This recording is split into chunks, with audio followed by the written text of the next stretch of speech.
We asked seniors how to prevent Medicare scams. If you get a phone call, do not talk to the person. Never, ever give out your Medicare. Welcome back to the show. Michael, Don, and Peter with you. Hope you're having a great day. Hey, mark your calendars for the ESPN New York holiday party. It's Friday, December 13th at Tommy's Tavern and Tap. That's in Clifton, New Jersey. Get ready to spread some cheer with me, Don, and Peter, with doors opening at 2 p.m. So grab your raffle ticket upon entry for the holiday giveaways and increase your chances by bringing up the 3 unwrapped toys for donations benefiting the Garden of Dreams Foundation. For more info and to enter to win VIP access, check out the ESPN New York app. It's all brought to you by Amazon Pickup, Shinesty, Flight by Yingling, Sun Cruiser Vodka Iced Tea, Samwell Pain Management, and Western Beverage. Good stuff. Little quiz for Don and Peter. All right. So they've calculated the full shares for the World Series winning Dodgers. They voted 79 full shares. What do you think the full share comes out to? For each player? For each share, yeah. Full, whoever they voted full shares to. Players, coaches, support staff. $100,000. No. Just a guess. I don't know. $250,000. The full share is $477,441. Nice. Now, that means nothing to Freddie Freeman, nothing to Ohtani, nothing to Betts. But can you imagine what it means to the support system, guys? It's life-changing. Yeah. Now, what do you think the Yankees' share was for being the runner-up? They voted 71 full shares. 6-1. No, it's probably in the vicinity of half, so I'd say 175. I'll go 150. 354,572. It's like you didn't lose. It's life-changing. Again, for the bullpen catcher, for the guys that work in the clubhouse. I don't know if they got full shares, the clubhouse attendants and stuff like that. It changes their life. I know guys that were part of the clubhouse staff when they won in 96, 98, 99, 2000. They bought homes that they never would have been able to afford. Life-changing. That is incredible. Just great.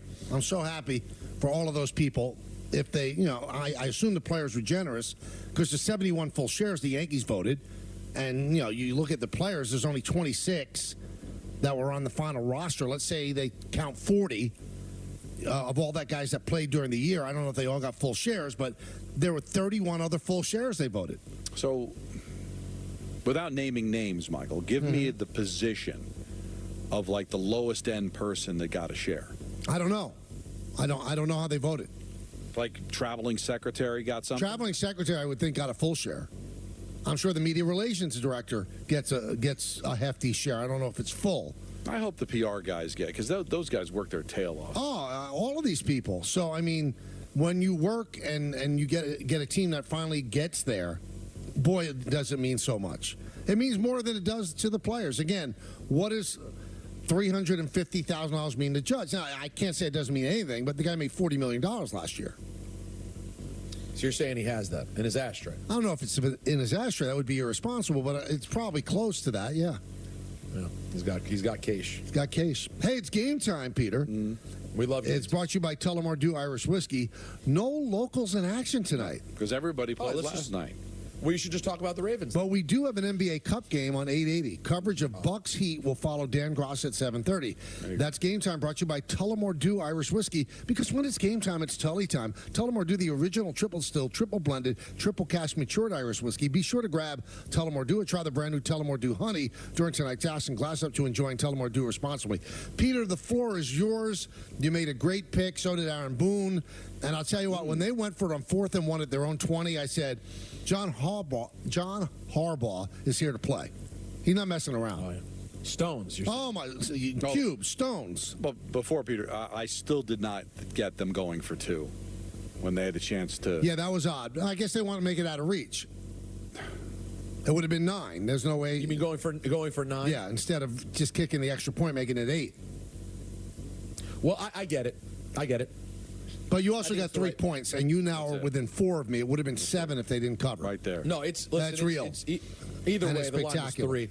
The line was 3. You knew late. You felt great about when you're up 7, Don, it's terrific. Being up 10 can be terrifying. Up 7, you love it. But I get it. I get why you go for 2 there, because the logic is, and I think this is actually correct, if you go for the 1 and you're any other team but the Commanders, seemingly, you make it. It's an 8-point game, and you still have to play out the rest of the game knowing that if they score, they can tie this thing.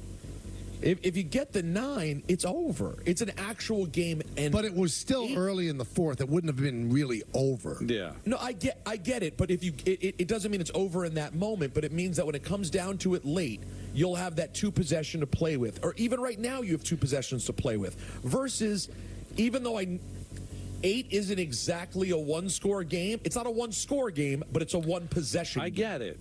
But Michael's right. It's late in the game. You've got a chance to go up 8. And then the way now they have to go for 2 if they tie it. But now they have to just go for 1, or at least it's on the table if it's later on in the game of trying to go for the win. So I think I'd just rather be up 8 than the potential of just being up 7. I understand the 9 effectively puts it out of reach because it makes it a 2-possession game. But like Michael said, it was still early enough in the 4th quarter. They're going to get their 2 possessions. So the Chargers could not stop the Ravens. They couldn't stop them. No. It was a mismatch. And I think Herbert is great in that system with Harbaugh. I get it. But they couldn't stop him. I don't even know how the Ravens lose sometimes when their offense is clicking like that. You can't stop Derrick Henry. Lamar Jackson is otherworldly. Don, have you come around to agree with my point guard of the year yet? Which one was that? You got several. There's so many. That Derrick Henry, he was always meant to be a Raven. Why wasn't he just always a Raven? It makes sense. We're going to picture him on this team forever. This is who he was meant to be, and they'll win a title with him. Oh, that's strong. Because you know who will not win the title? The Chiefs. They can be had, Peter. Oh yeah, I'm waiting for the Chiefs to be had. Why do you mock my? I'm not mocking. I'm just repeating. Because you've repeated it over and over. They're not winning the Super Bowl. I'm telling you. Oh, what a stance! Not doing it. They're not that good. They got they're good 9. defense. They're 9-1, aren't they? Yeah, but you know what? If you want to play, hey, 10-1. let's play Fisher Price Sports and just go by record and all that. Yeah, they'll be lazy. Sure, they're 9-1, so of course they're the best team. But I would like to think on the Michael Kay Show we dig a little deeper. Yeah, not really. We go beyond the numbers and say, you know what? I think they're a Fugazi team now. They can be had. That's what great people have said. Those Super Bowl, they can't throw those trophies. They can't use those trophies to block in the games coming up. It's a new season, and they're a very good team, and they're winners. I get it, but this playing around, batting the bunny isn't going to work. But you realize they're 10-1 without Isaiah Pacheco too. They'll get better when he gets there. Listen, he's not guaranteeing they lose. He's simply saying they can be had. They can be had. They can be had. Peter, I don't know if you realize this, but the NBA Cup is back. I'll be here that Monday after the Super Bowl. Will you? Yeah. Well, yeah, sure. You can win big getting in on the action at DraftKings Sportsbook, an official sports book.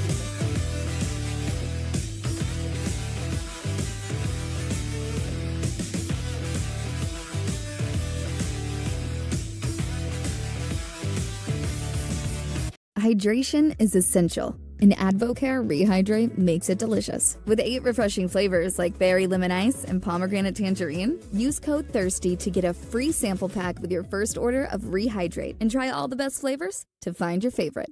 With Udemy, there's a world of possibility at your fingertips. With one click, you're in the leading online marketplace for learning and skills. Want to become an AI expert? This is learning from real-world experts around the globe. Want to awaken your artistic side? This is learning your way. Want to switch professions? Help your team reskill? This is Udemy, the power of possibilities. With ButcherBox, you never have to worry about what's for dinner. We deliver grass-fed beef, organic free-range chicken, humanely raised pork, wild-caught seafood, and so much more. Get high-quality meat sourced from trusted partners with free shipping always, so you can always be prepared and enjoy the important things. Sign up for ButcherBox today. We started to use Square. As we moved from one location to two, we quickly realised that we needed better data so that we could customise the curation for each of the markets. Originally, we started with the KDS. By adding the Square Online for the full grocery offering, we hoped to grow sales about 20-25%. And we used the loyalty program, which has definitely generated a lot of repeat business. Since onboarding with Square, we've tripled the business. It's been fantastic. Want to keep your hairline where it is? Through Hims.com, you can explore a range of options that work best for you, so you can grow visibly thicker and fuller hair in just 3 to 6 months. Keep it looking strong for years to come with doctor-trusted ingredients like finasteride, minoxidil, and a blend of supplements that support healthy hair. 3 in 4 Hims customers say they wish they started using hair treatment earlier. Get ahead now to keep the hair you love. Get started today at Hims.com. Here's something every parent, human parent, squirrel parent, can relate to. Time goes by fast. So the sooner you start investing for your child's future, the better. Acorns is how you do it. Ta-da! Look at that. Beautiful. Download Acorns right now and invest in your babies and your baby's baby. Acorns. Grow your oak.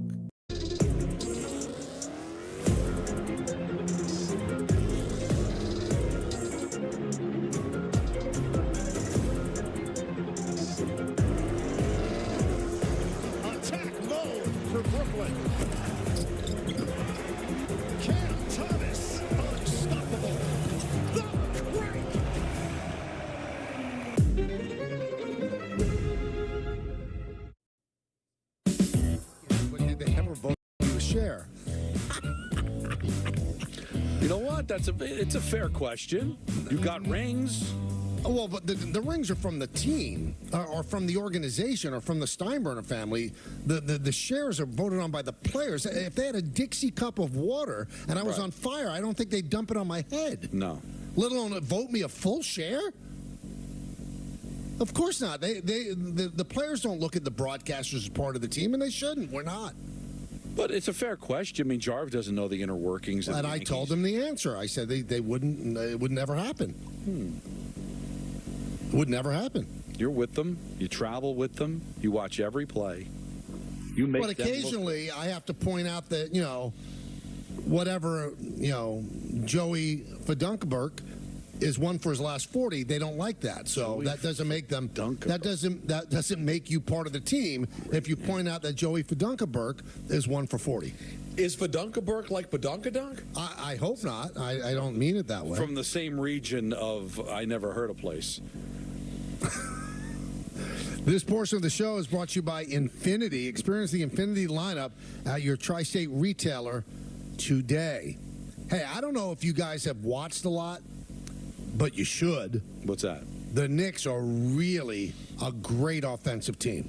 They're scoring points. Now, I assiduously avoided saying they're a great team. They're not a great team yet because they're not playing great defense, but boy, can they score. Can somebody please give me some love that we will someday see a team score 200 points? I still don't think it's going to happen. Well, in an all-star game. I'm just saying, in an actual game. I mean, the Knicks scored 145 points against the Nuggets. Now, I don't know what's wrong with the Nuggets. Why are they only 9-7? I don't know. I don't watch them enough to know if there's an issue there. Jacob tried to give me a tutorial before the show on all the issues they have. They're supposed to be good. They're not. I don't know why. But 145 points on the road? So you don't think there's a circumstance, the way the league is going right now, that one day there'll be a team that'll go for it and do it? Maybe it'll be 3 overtimes. I don't know. But it's going to happen, man. And well, I mean, you never say never. You never say never. We're trending in that direction. Well, I've got some numbers on yesterday. Do it. 145-118. That's their 4th 25-point win of the season. The Knicks have scored at least 130 points 3 times this season, already matching their total from last season. They finished with 45 assists, tied for the most in a game in franchise history. The 145 tied for the most in the game over the last 15 years. It's the 3rd time the Knicks have scored 145 or more points multiple times in a calendar year. Karl Anthony Towns, first Knicks player with 30 points, 15 rebounds, and 3 blocks multiple times in the season since Ewing in 94-95. Second career game shooting 80% or better. Brunson was the first Knicks player with 20 points and 15 assists in a game since Nate Robinson, 2009. OG became the second Knicks player with a 40-point game this season. Karl Anthony Towns has done it twice. Brunson had a career-high 17 assists. Anunoby a career-high 40 points, becoming the 5th duo in Knicks history with a 40-point scorer and 15-assist passer in the same game. They are super good offensively. And I think they're going to get better defensively. They'll get back Mitchell Robinson at some point. Maybe it's in January. But they are going to be able to blow people out. They're on a West Coast swing right now, and they're winning games. Yeah, handily. He's 29, Michael. Karl Anthony Towns. Mm-hmm. So how many years do you think he has left at an elite level? 5. 5, 6? Yeah. He's gonna be in the conversation as one of the best Knicks we've seen in a long time. I mean, do you know that there were people that didn't like the trade? Well, they didn't like the trade because they thought he was soft, and we'll see come playoff Also, time. we traded away the sainted Dante DiVincenzo, who I like, but I mean, you don't just say it like that. But people overreact. I understand you falling in love with DiVincenzo did last year, but when you have a chance to get Karl Anthony Towns, and the holdup is Dante DiVincenzo, you know what you do? You give up Dante DiVincenzo. That's true. But he's got to stay. It still hurts. Because they liked him, and you got a guy coming here that has had some problems staying on the court, allegations of being soft. So we'll see come playoff time how far they go. But right now, he's just playing absolutely amazing basketball, and the Knicks are playing great. And if not for the starts that Cleveland and Boston got off to, I think there'd be a lot more attention on them. But it's just crazy how well they've played. They're still only the 3rd best team in the conference and only the 2nd best team in the division. But a lot of these things will be answered come playoffs. But right now, how do you kill the trade? You don't. You don't kill anything about it. You can't. Again, the only thing is they're not playing great defense, but they are going to outscore a lot of people. And they're great at three-pointing. And everybody, one of the false narratives, and he brought this up last week too, is that Thibodeau's never been an offensive coach. Well, before you say stuff like that, look back at his record. I think the Bulls were the 3rd best offensive team in the league one year when he was a coach. You know what makes him a great coach? He coaches what he has. Yeah, exactly. This is a great offensive team, and he's going to let them loose. They share the ball. They whip it around the perimeter. They take three-pointers. They are a product of today's game, and you know what? They're really, really fun to watch. And the East has gotten sexy, guys, over the last couple of years, right? Sexy. No, yeah. I mean, sexier than Minnesota, relative? Oklahoma City, Denver. Yeah. I mean, that's the thing. If you really look, the East now in some ways is becoming the sexier conference. When you have the Celtics and Cavs playing basketball like this, plus, the Celtics and Knicks, I should say, 2 huge market popular teams, plus the next secondary teams who are, in terms of market, such high quality in Cleveland and Orlando. I mean, it's becoming a real thing, this thing. Now, we as the media love when athletes are honest. Sometimes they're too honest. Sometimes they say things that are really jerky. So the Nuggets explained yesterday's game, they were previously in L.A. And they said, a lot of guys have homes in L.A. and, we probably partied too hard and didn't come out to play. Really? Do we have to know that? Do we have that? Why don't we listen to, who is this, by the way? That's it. It was Jamal This is Murray. Jamal Murray. Listen to Jamal. I just think it's a long season. Guys have lives outside of basketball. We just beat LA in LA. Got some guys that live in LA, so stayed in LA. And like I said, I don't think the focus was there from everybody. And that's what happens when you don't have the focus. Like I said, it's not on coach. It's not on what plays are running. It's not on anybody else but the guys that are out there on the court. So mind-boggling. Well, that you would be that stupid to say, I don't blame Jamal Murray, but why even admit that? And also to say, we have lives outside of basketball. You're all making about $30 million a year. For 82 games, I think you should really lock in. I think you're misinterpreting. Okay. Don, tell me what you think. I don't think he was saying he's good with it. No, he was upset. He's talking, but like, I thought you were saying he's indicting himself. No, he's indicting his teammates. He's indicting his teammates. I mean, he's saying, he's just saying other people seem to not care. But it does seem a strange thing to admit. It's an excuse. The fact that it can be used as an excuse, and he used it, is inexcusable. But this is why we have an in-season tournament, Michael. You can't convince me. There's teams that just don't care about the regular season, and the Nuggets are probably one. They're 9-7, but they're only, 4 games back Oklahoma City that's number 1. Oh, we heard about how great Oklahoma City and Minnesota were last year. Neither of them ended up going to the final. Like, there's going to be certain teams that don't have anything to prove. That's why I kind of respect what the Celtics are doing. They don't have anything to prove. They're the defending champions, and yet they've won 15 of their first 18 games. Because I think they respect the regular season, or at least right now they do. But come on, guys, a lot of teams don't. They know they're good. They don't have to finish in first. They don't have to win their division. They don't even need home court, as long as they're healthy once they get to the end of the season. That's the problem with the NBA. That's why there's an in-season tournament. Well, they cannot convince a lot of these teams to care about the regular season. But here's what I don't understand. I don't want to come off as Polly purebred, but you're playing the New York Knicks. Wait, is he like Aunt Polly? All right, you're playing. I wish it was like Aunt Polly. You're playing the New York Knicks, and you for someone to say, we all have lives, but I know you all have lives, and then you have a long off season to live those lives. Yeah. And also, I know this comes off as the Polly purebred part. How about the people that paid all that money to go watch that game in Denver yesterday? And the guys just didn't care? Well, maybe they should announce it before it's on. By the way, we party too hard in L.A. We're really not into it today. So maybe don't buy tickets today. It's inconceivable how you can be that tone deaf. It's the problem. It is the problem with this sport. It just is. And it also goes back to the whole never admitting that you got beat. It's always got to be something. Like, we weren't engaged today. We've always talked about this, Michael. Players will just refuse to say, you know what? They were better than us today. It's always some kind of BS excuse why you couldn't do it. Oh, they wanted it. But this is pretty damning. Well, but it's damn. But what are you going to do about it? Because at the end of the day, Denver will be there, and they'll be playing in the conference final, and this will all be forgotten. What do you do to incentivize these guys to go out there and play?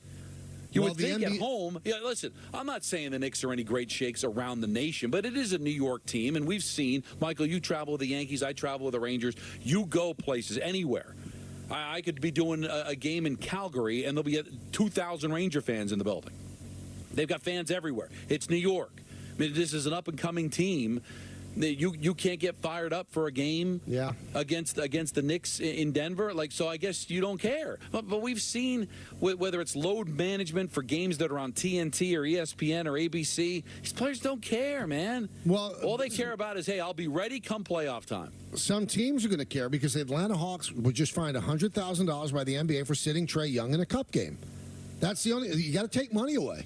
That's it. You got to take money away. But how sad? Again, I'm not hating on basketball. I'm just telling you the facts. I cover hockey, completely different sport. I mean, the Rangers are struggling right now, and it's not, we know we're going to be there. Their general manager's about ready to blow it up because he's disgusted about what he's seen. Let's shift to that.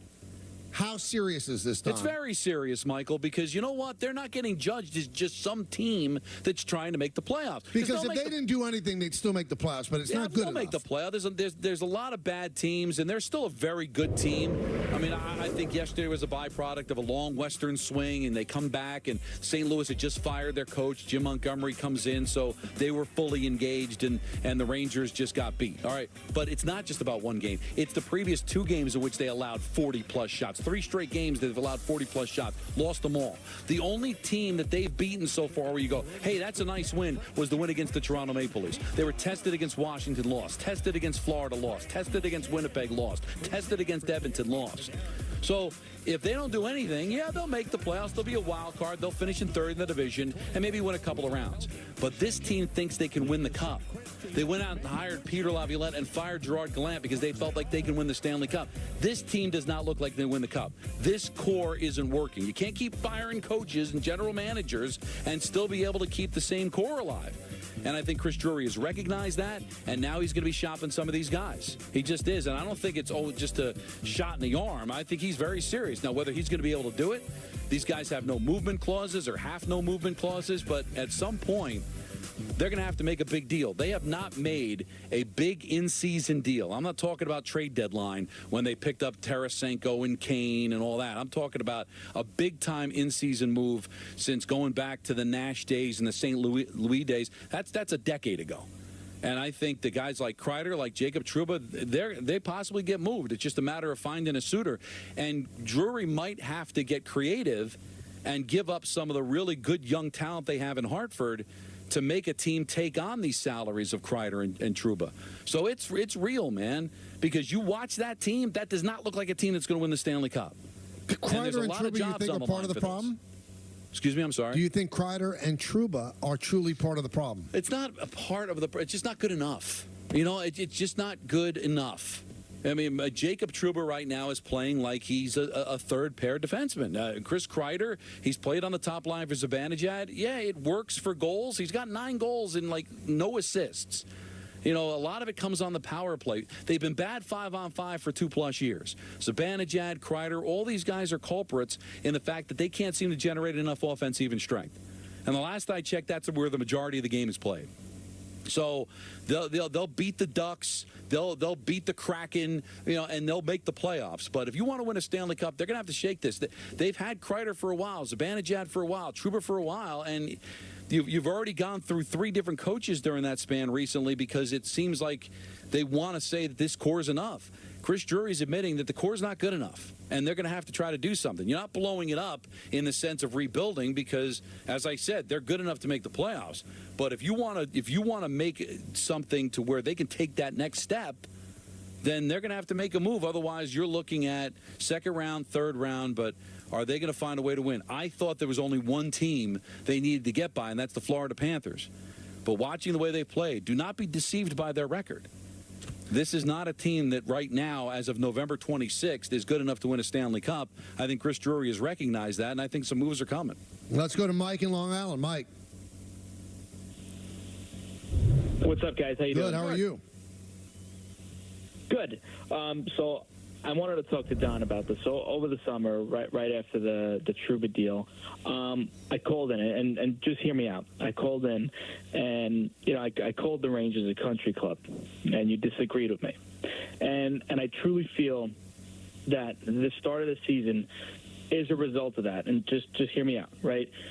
Trouba wasn't moved because ultimately he didn't want to go. Right? Mm-hmm. We have Mika, who is playing so poorly.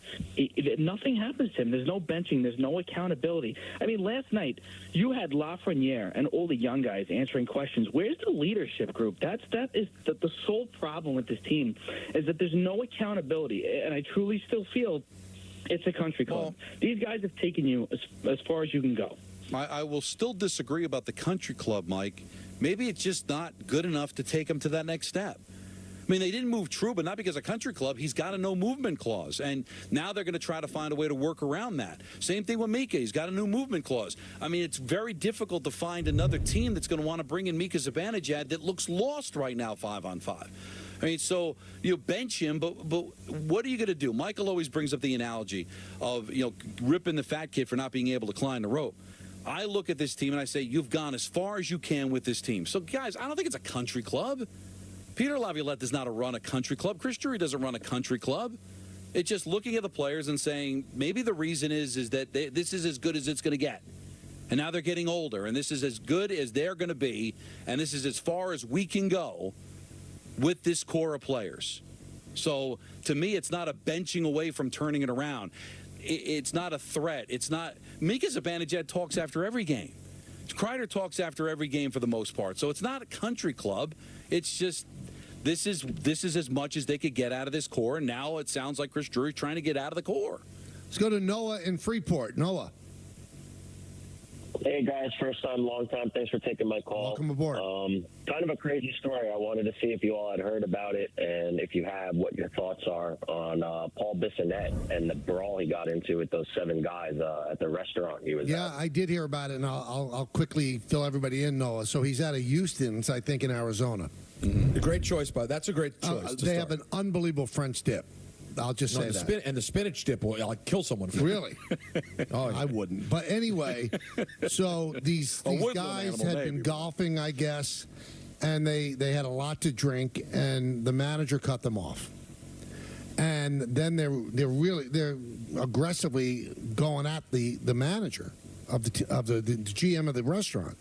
And Bissonnette stood up and said, all right, let's stop this. And then the guys just proceeded to try to beat the living crap out of him. And Bissonnette said he gave as good as he got, but he did get roughed up. Yeah, so it's kind of a weird story. It went from inside the restaurant to the parking lot of the restaurant to the CVS across the street. So this must have been some brawl. And Paul was not arrested. 6 of the 7 guys he fought with were arrested. So I guess that tells you who was at fault here. He did go to the hospital, and he was cleared. He's fine. Just incredible. I'll tell you what, a night, Peter, that you have a nice meal at Houston's. Oh, yeah. And then you can go across the street and just delight in a beautiful CVS. That's a night. I thought you were going to say the kind of night when you have a great meal at Houston's and then just to delight in an all-out brawl for 30 minutes afterwards. That is a night. I got to tell you, it's almost borders on moronic that CVS has not hired Michael to do spots for them. Oh, I mean, he just absolutely my favorite them. Cities are the ones with the great CVS's. You have been to every CVS in every spot in Major League Baseball. There are CVS's in Chicago like make you want to weep. Really, you just start to. Is that true? Oh my goodness, Emporiums. I went to one of the great CVS's this weekend. Where? Bethesda, Maryland. It was right there. Really? Right there on Wisconsin Avenue. I've spent many days. I used to get pictures developed there in those days. I've had great moments there. Made out there. You made out at the CVS? Oh, yeah, I've done it all. I went to second base. Wait a minute. Wow. All at CVS. Right near the Trojan counter, right? Excuse me? Sorry?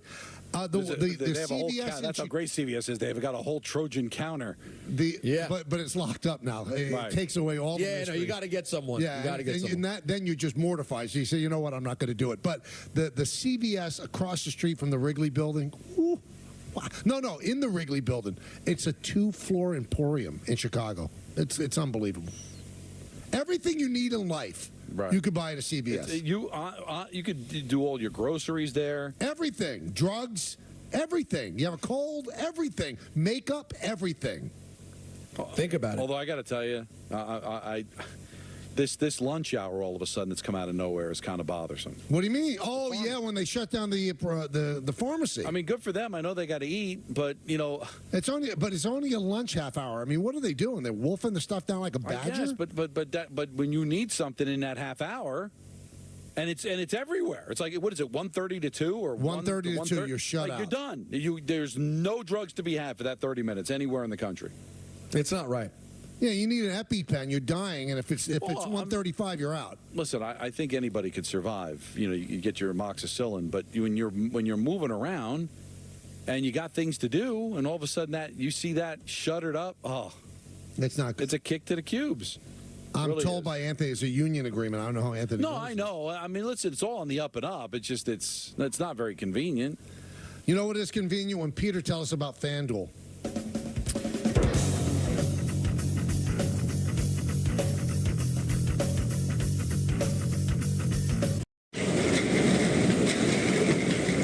These cuts have likely been sitting out all day long. 2, you have no idea when they were packaged or where they came from. That's why we choose to get our protein from ButcherBox instead. This is high quality meat you can trust and enjoy. It's packed and conveniently sent straight to your door, so you don't even have to think about your next grocery trip. Stock up your freezer and whip up a quality meal every night by checking out butcherbox.com.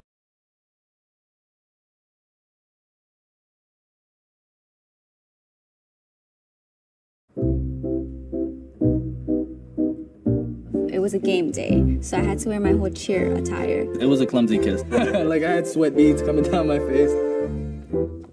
If I could do it again, I probably would have had a sweat rag. I would probably have it done at the beach.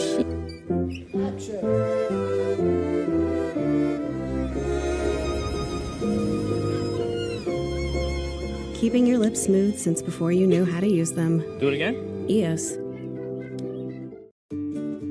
We just signed the lease on our 3rd shop. I guess we're a chain now, right? We've worked so hard to get here. My assistant went to customink.com to get our new uniforms and merch with all the location names. Our custom gear helps him get our brand out into the community. He takes care of all of our custom ink orders. He was able to find great products, upload the new art, and have boxes sent directly to each of the shops. Custom Ink makes it so easy. Get started today at customink.com. Managing my credit card debt was overwhelming, and it just wasn't a good place to be.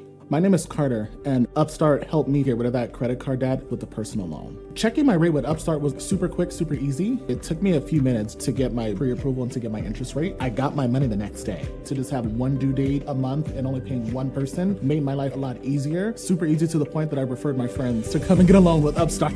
Easy online borrowing. Personal loans up to $50,000. Go to upstart.com. Switch to Square and join over 4 million businesses worldwide. Switch to fast setup and even faster checkouts. Switch to making every sale the way you want and the way they want, too. Switch to one system connecting every tool to every task, even as your business grows. Gain time and peace of mind with tools that bring everything together. Switch to Square today. Visit square.com to get started. People are always asking me, where did you get those shoes? Like sneakers perfect for holiday shopping and bringing all kinds of joy to your world. Or cozy booties that pair well with hot chocolate and holiday movie binges. And of course, the perfect party shoes for every event on your calendar this season. Find gifts for your girls or just for you in my collection at DSW. 'Twas the night before Spritemas when Santa Claus came. Sprite Winter Spice Cranberry was the name of his game, and they heard him exclaim as he peeked out of sight. Merry Spritemas to all, and to all a good Sprite. At Domino's, 2 or more medium 2-topping pizzas give you 34 million different flavor combinations for just $6.99 each. But when you add on 8 dip cup flavors, every single bite is a new combination. Add a dip cup when you mix and match tonight at Domino's. Welcome to Nissan. Are you interested in test drive? Absolutely. There's the all-new Kicks, the new V6-powered Frontier, and the Nissan Rogue. Consumer Guide's Best Buy 10 years in a row. Finished with all your holiday shopping? We are now. Hurry in to the Nissan year-end sales event. Now get a low $229 per month lease or get 0% APR financing for 60 months on Rogue.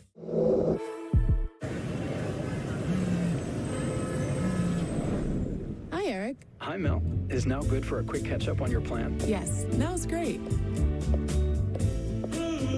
Has anything changed since we last spoke? You know what? Yes, I'm thinking more long-term. Great. We'll make that change to your plan and adjust as needed. This helps a lot. Bye, Mel. Bye. Make sense of your money with Citizens. Untuck It makes every guy look better. From tall to short, from big to slim. From our iconic button-downs for all shapes and sizes to a whole lot more. Try us today. Untuck It. We just make guys look better.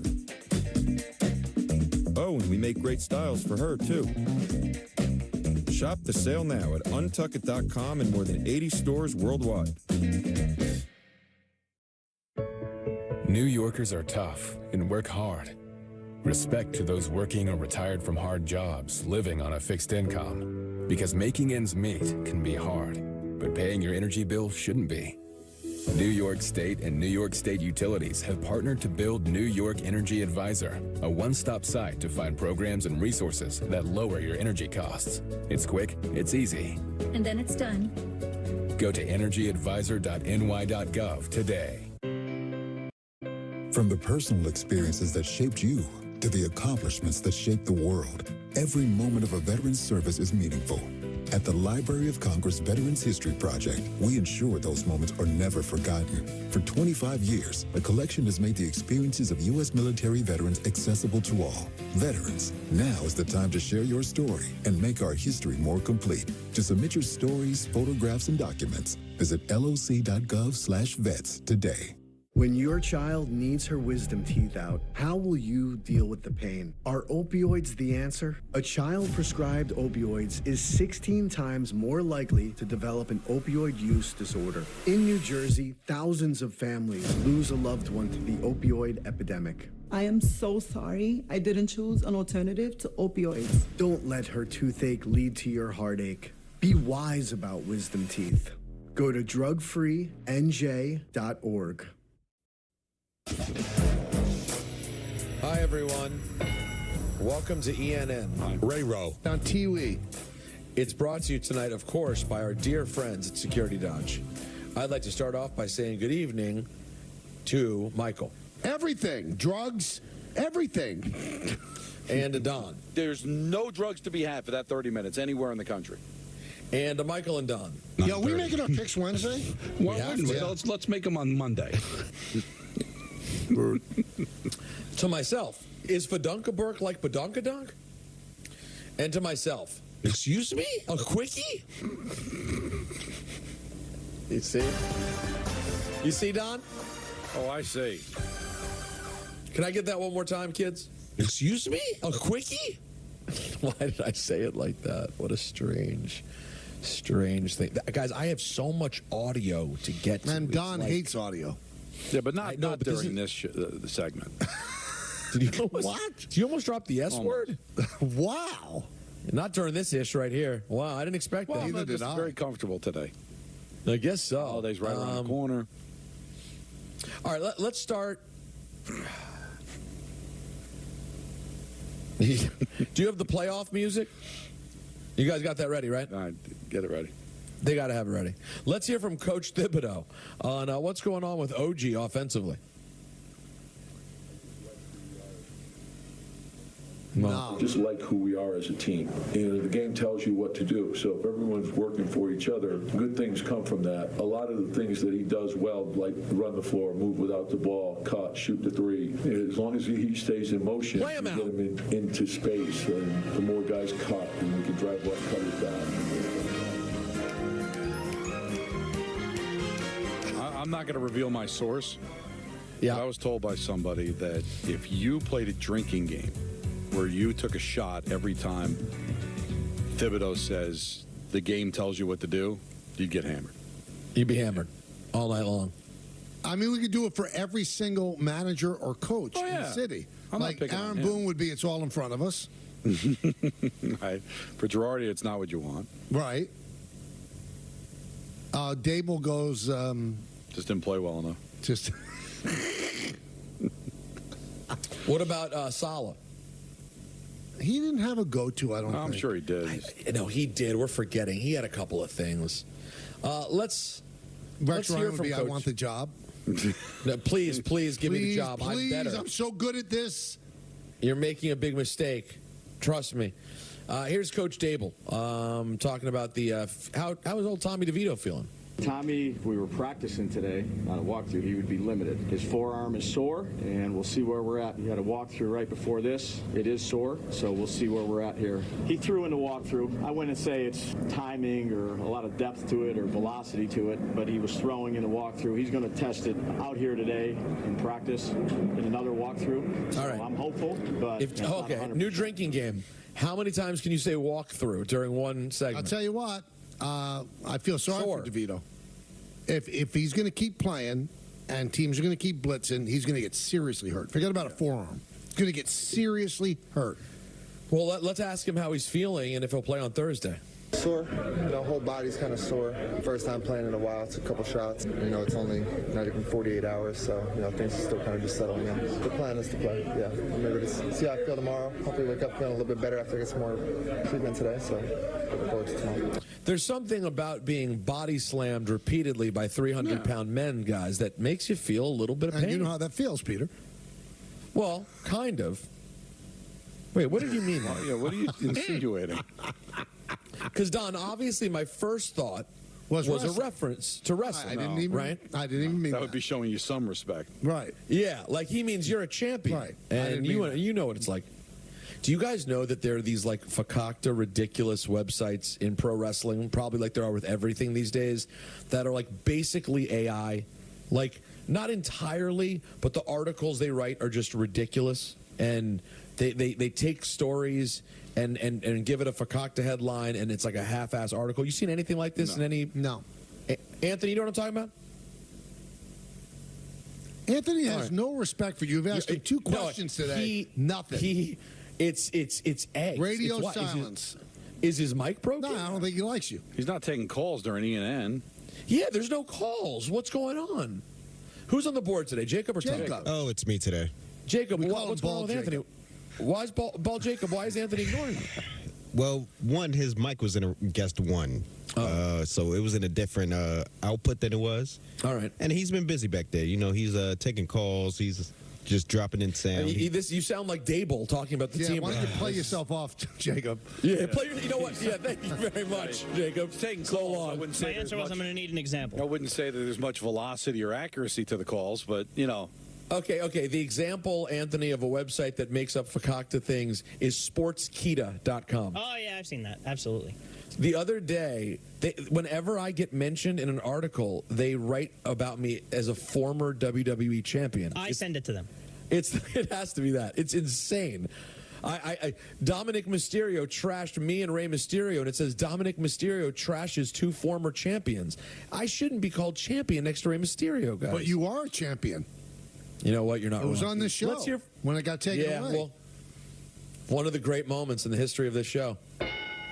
That was a very interesting day when we made that work. Let's hear from Malik Neighbors. Let's see if things have smoothed out with this team. Did you talk with the coaches about your comments? I had a talk with Dave's, had a talk with Joe, and yeah, we talked about it. That's just about it, really. I'm not going to share it, but just know we had a talk about it. All right, would you maybe now change what you said? Like I said, when I look at it, you know, we tried to give me the ball a couple times in the first half, just had a lack of communication. So, you know, like I said, when I take a look back on the game and on the plays that we called, there was opportunities for me to get targets, for me to get the ball. It just, like I said, we just lacked technique. We're just out of sort as an offense. So we only had, what I think, 15 plays in the first half. They had 40-something. So, you know, it's not a lot of plays you can get in 15 when you can call 15 plays in a half. So, yeah, if I had an opportunity to go back and change the words that I said, you know, I will. But I still stand on what I said. You know, I said it. I don't have no regrets with what I said. But like I said, if I had, as I look at the film, you know, we just... Okay, play him out. Thank you. A little late. I was going to say, I was listening to Banks and Papa's podcast today, and Banks brought up, he said they ran 18 plays in the first half. And DeVito was sacked 3 times in those 18 plays. Never mind how many times they were hurried, how many times they were rushed. I mean, we're only talking about a handful of opportunities to throw him the ball. I mean, the kid's running for his life, so I don't think he really had the luxury of even having time to know where Neighbors was, never mind throwing the ball. So he has he would change the words, but he'd say the same thing. Yes. Gotcha. You do it Thank again. you, Leak. And remember, the scary thing about this? He took the gum out. He's a rookie.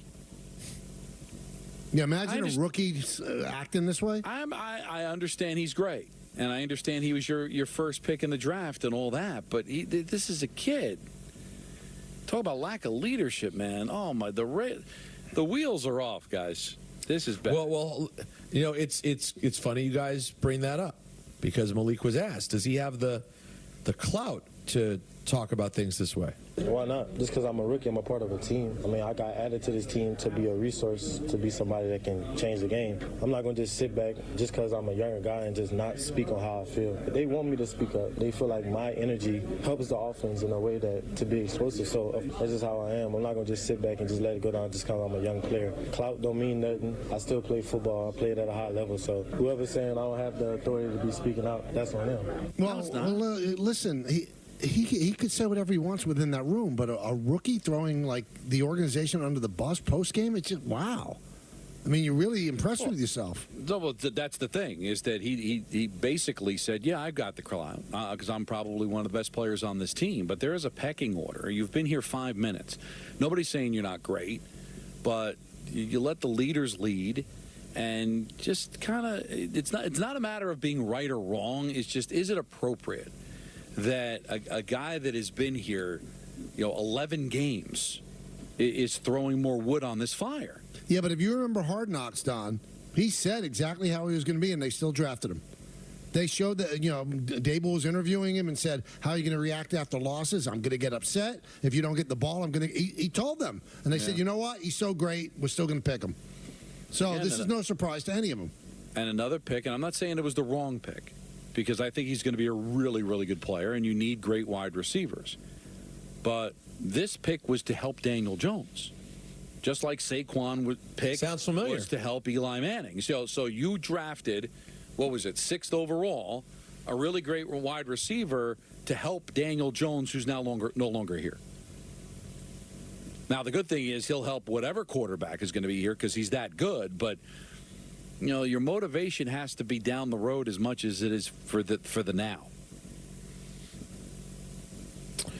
All right, you mentioned Carl Banks. He popped up on Greeny. He's not happy with the Giants right now. They can't tackle. You had Malik Neighbors who's super upset about losing and upset because he didn't get the ball in the first half. They had the ball 18 plays in the first half. So the reason he didn't get the ball is because the defense can't get off the darn field.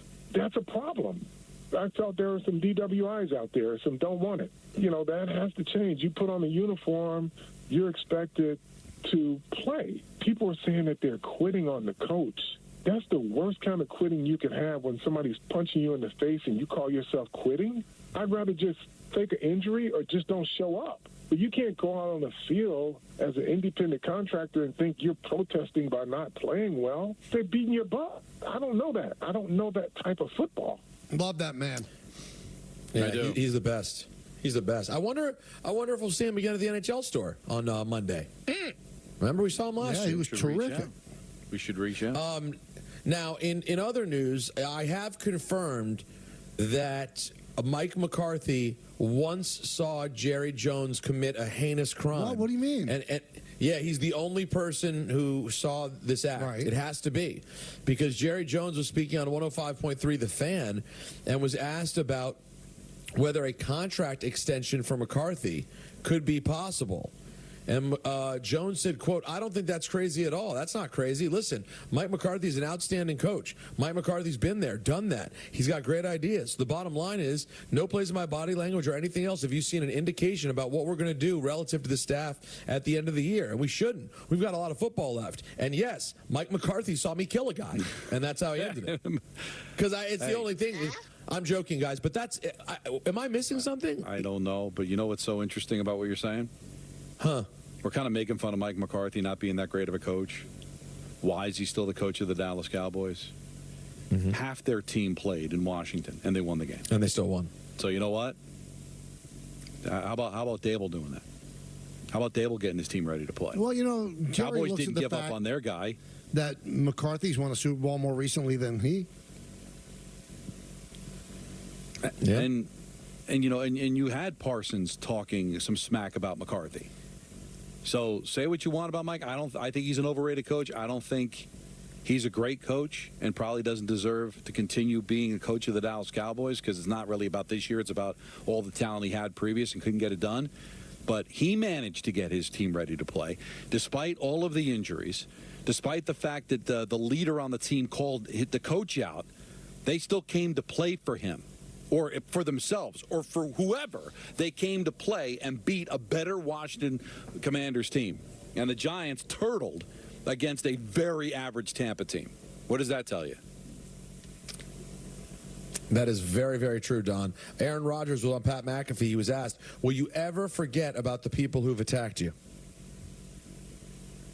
Remember the old adage, forgive and forget? There's a little extra something that goes with that. And if there's some sort of admission of maybe wrongdoing at some point along the way, like maybe the ridiculous Orwellian mandates we put on society, or maybe the things that we said or did, or maybe this, miracle vaccine wasn't always meant to be, and some of the things that we did and said to people were wrong, then I think we can all kind of move past it. But when you try and make it seem like nothing ever happened, we never mandated a vaccine. We never fired anybody for not getting vaxxed. We never humiliated people for their opinions. Maybe things will change with Bobby in charge. Well. Look out, look out. You looking for a cabinet position? Bobby. For real.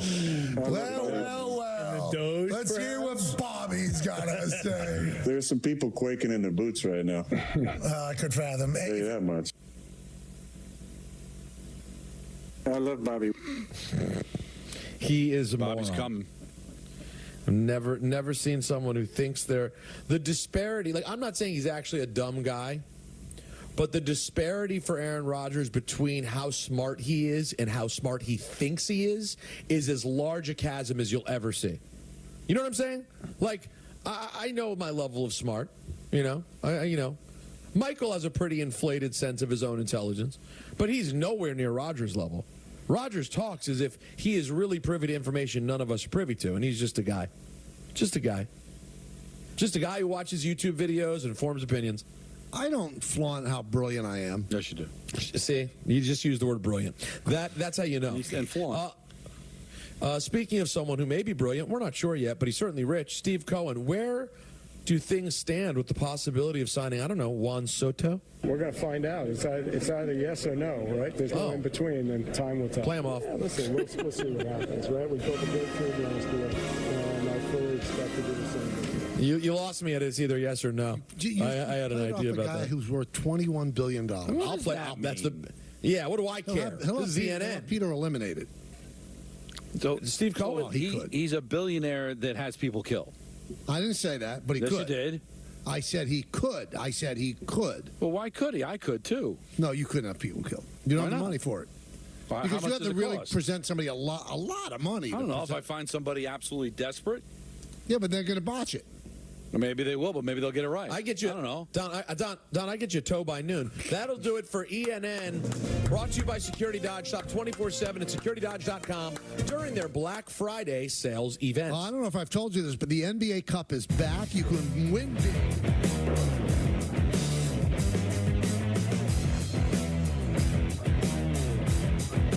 This is you, and this is your surprising hunch. I'd take the over. The kind of hunch that pops up anywhere. Buffalo.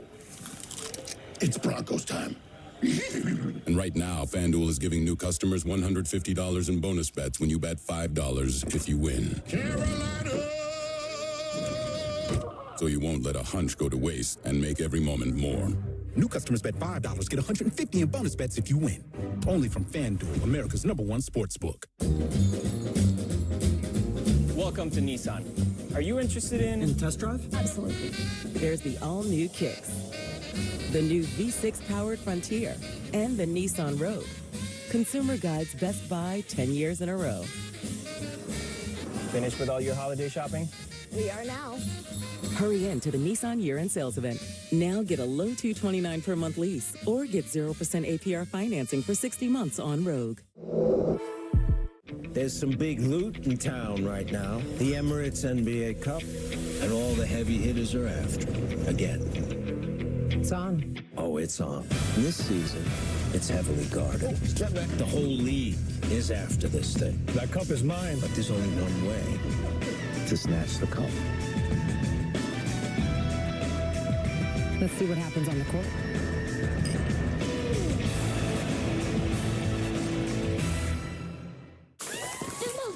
Promise you won't vape, Emma. Wacky sitcom teens aren't the best people to talk to your kid about vaping. You got a minute? You are. Talk to your child about vaping today.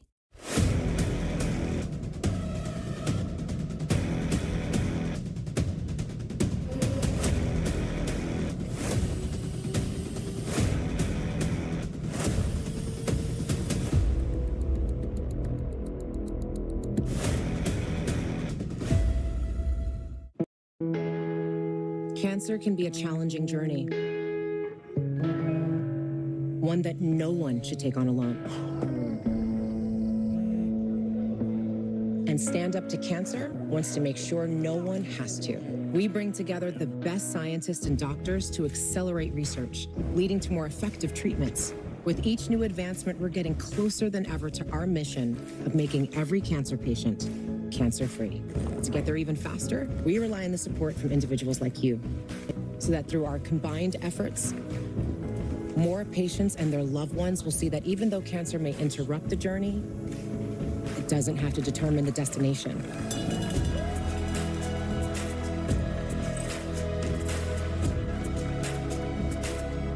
Let's go further.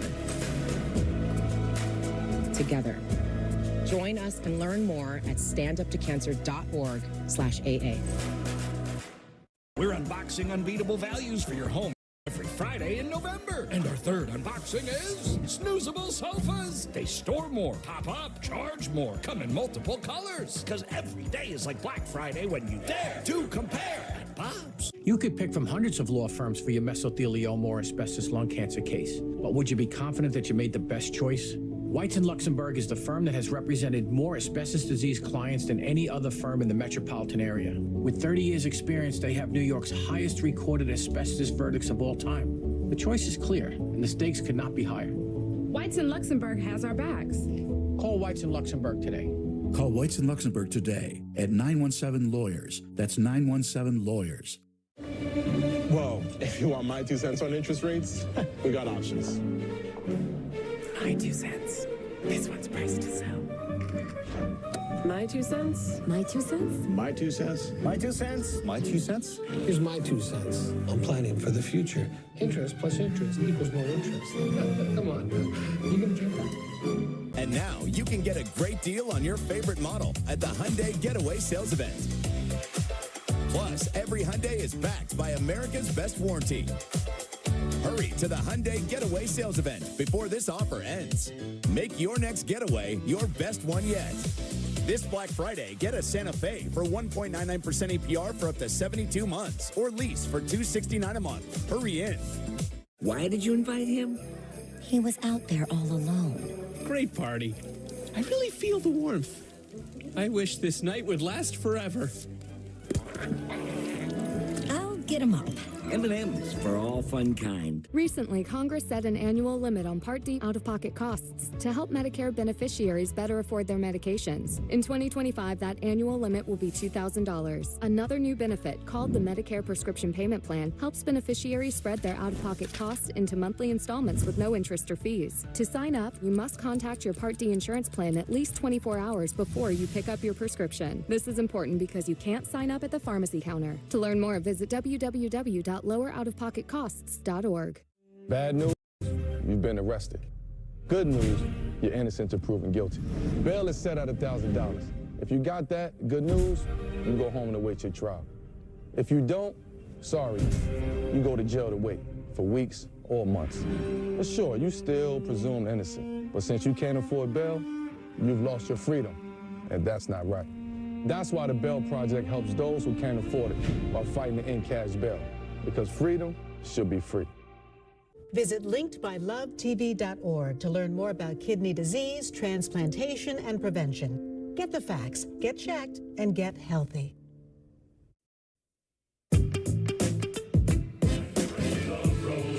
Ice Picks. Ice Picks. Ice Picks. Ice Picks. Time for Ice Picks brought to you by Stanwell Institute for Pain Management. David Pasternak, anytime goal scorer for the Bruins against the Canucks tonight is my pick. It's a plus 130, only 2 games tonight, so that's what I'm going with. That's Ice Picks brought to you by Stanwell Institute for Pain Management. For a pain-free life, visit SamwellPain.com today. Wait a minute. You're saying that someone's going to score a goal. That's the bet? Anytime goal scorer? So you're saying the team's not getting shut out? No, I'm David Pasternak. Oh, I didn't hear that. I'm sorry. I didn't hear that. You didn't hear Pasternak? No, I didn't. All right. I apologize. No, well, All right, you do better. It's your fault. That's why I It is. apologize. So all's forgiven. Well, here is your chance, Don, to score VIP access to the ESPN New York holiday party on Friday, December 13th at Tommy's Tavern and Tap, Clifton, New Jersey. Be caller number... Give me a number, Don. That doesn't hurt the guys back in the studio. All right, well, David Pasternak's 88. Be caller number 88 right now at 888-987-3776 to win. Come see the K-Show live and grab your raffle ticket at the door for a chance to win amazing holiday prizes. Increase your chance by bringing up to 3 unwrapped toys for donations benefiting the Garden of Dreams Foundation. It's all brought to you by Amazon Pickup, the great people at Shinesty, Flight by Yingling, Sun Cruiser, Vodka Iced Tea, Samwell Pain Management, and Western Beverage. So, lying in bed last night, wearing my CPAP mask, looking like Bane, and I couldn't sleep. And I kept thinking of something, and it made me sad. Aw.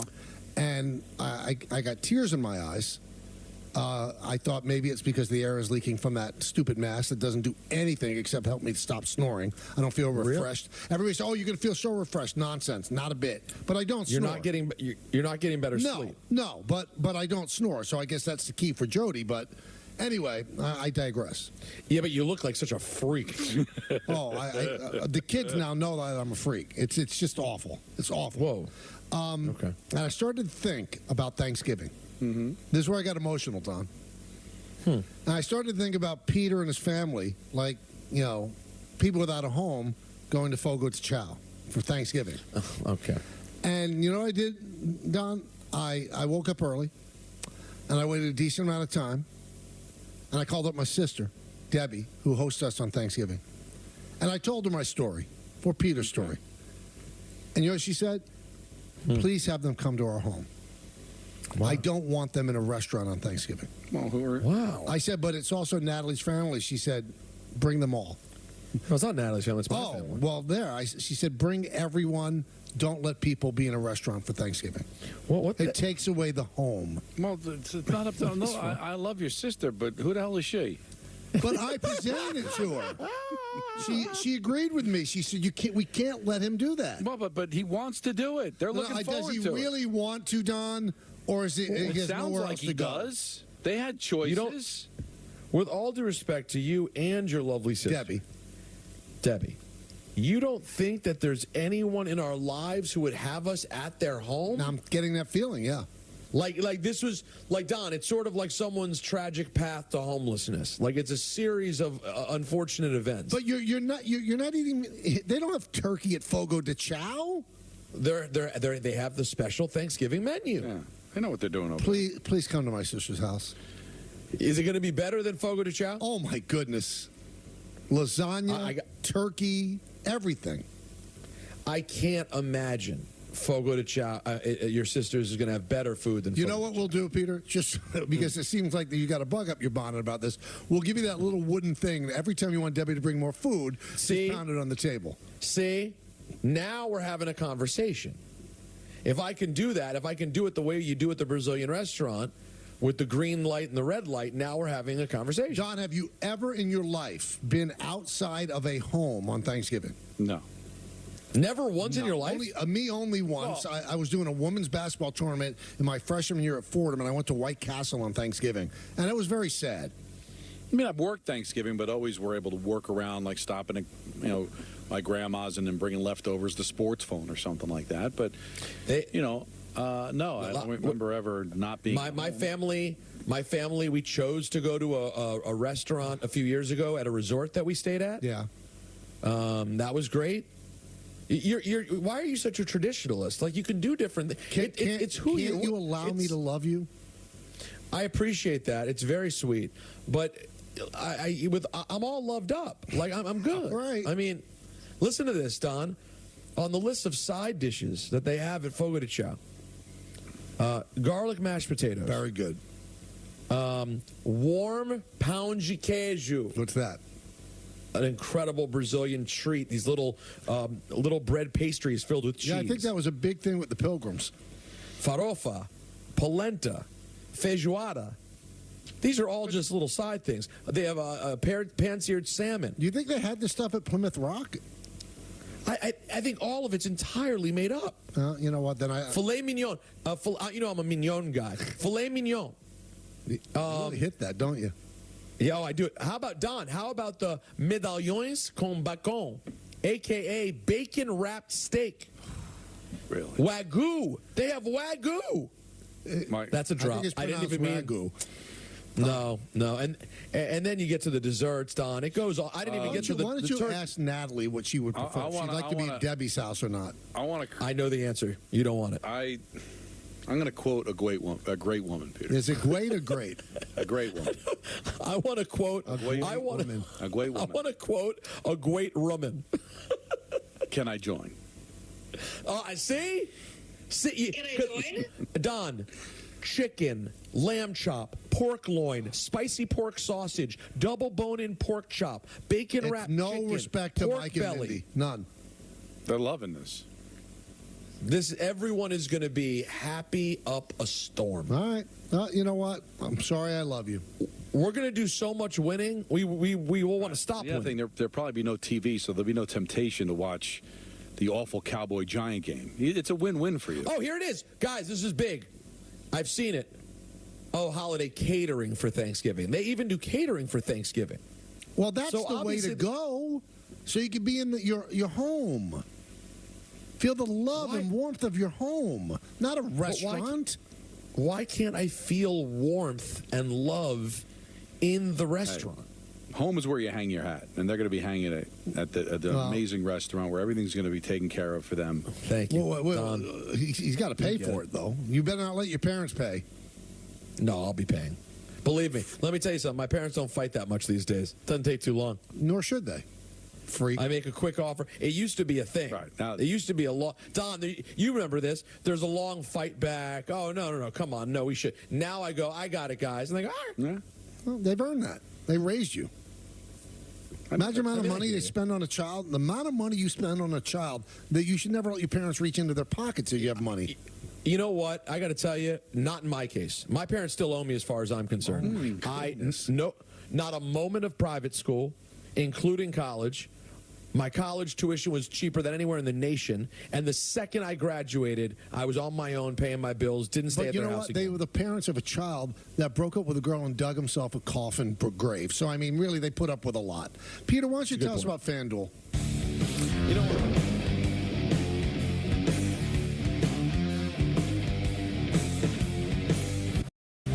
The Michael Kay Show on Yes is presented by Untuck It.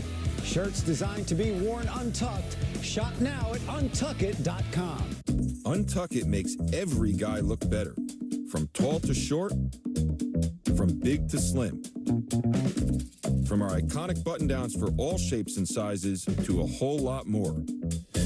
Try us today. Untuck It. We just make guys look better. Oh, and we make great styles for her, too. Shop the sale now at untuckit.com and more than 80 stores worldwide. Dear unbreakable spirit, when the terrain is gnarly, you steady us. When obstacles are ahead, you lift us. When the turf is hostile, you inspire us. Own a legend. Toyota Trucks. Get Black Friday savings all month long. Lease Tacoma for just $289 a month or get 1.99% APR for 72 months on a new Tundra. Find yours at Toyota.com. Toyota. Let's go places. With Domino's Mix and Match deal, you can order any pizza you can dream up. Any 2 toppings on each half, any sauce, and any of 3 crusts. So dream big when you order 2 or more medium 2-topping pizzas for just $6.99 each. Only at Domino's. We all want to feel safe when traveling. That's why if you see something that feels suspicious, such as an abandoned bag or erratic behavior from a passenger, just call 911. You can call anonymously, and it's okay if it turns out to be nothing. Work together with the Port Authority of New York and New Jersey to keep our transportation facilities safe. Visit PANYNJ.gov to learn more. Well, if you want my 2 cents on interest rates, we got options. My 2 cents. This one's priced to sell. My 2 cents. My 2 cents? My 2 cents. My 2 cents. My 2 cents. Here's my 2 cents. I'm planning for the future. Interest plus interest equals more interest. Come on, you gonna jump that? Hi, Joan. Perfect timing. I have a few questions. Of course. Let's look at your plan.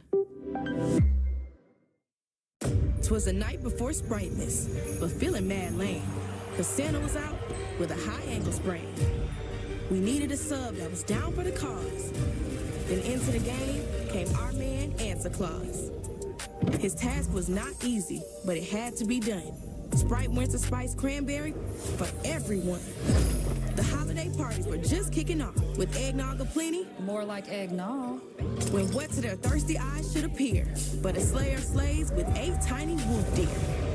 AE drove hard to the hole all Winter Spice night, dunking down chimneys. Keep the highlights. This limited Sprite made the holidays lit. once in his life, it hit nothing but brick. And they heard him exclaim as he peeked out of sight. Merry Spritemas to all, and to all a good Sprite.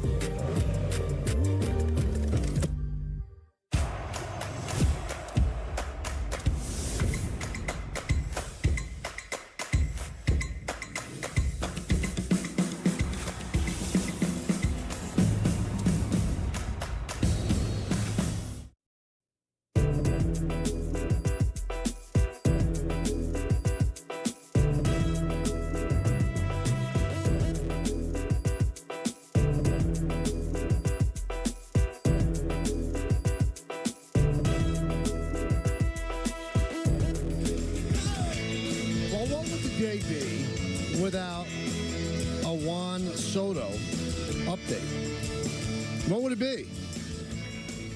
I don't know. What would it be? It would be Soto-less, and we can't have that. So there's 5 teams that have made an initial offer.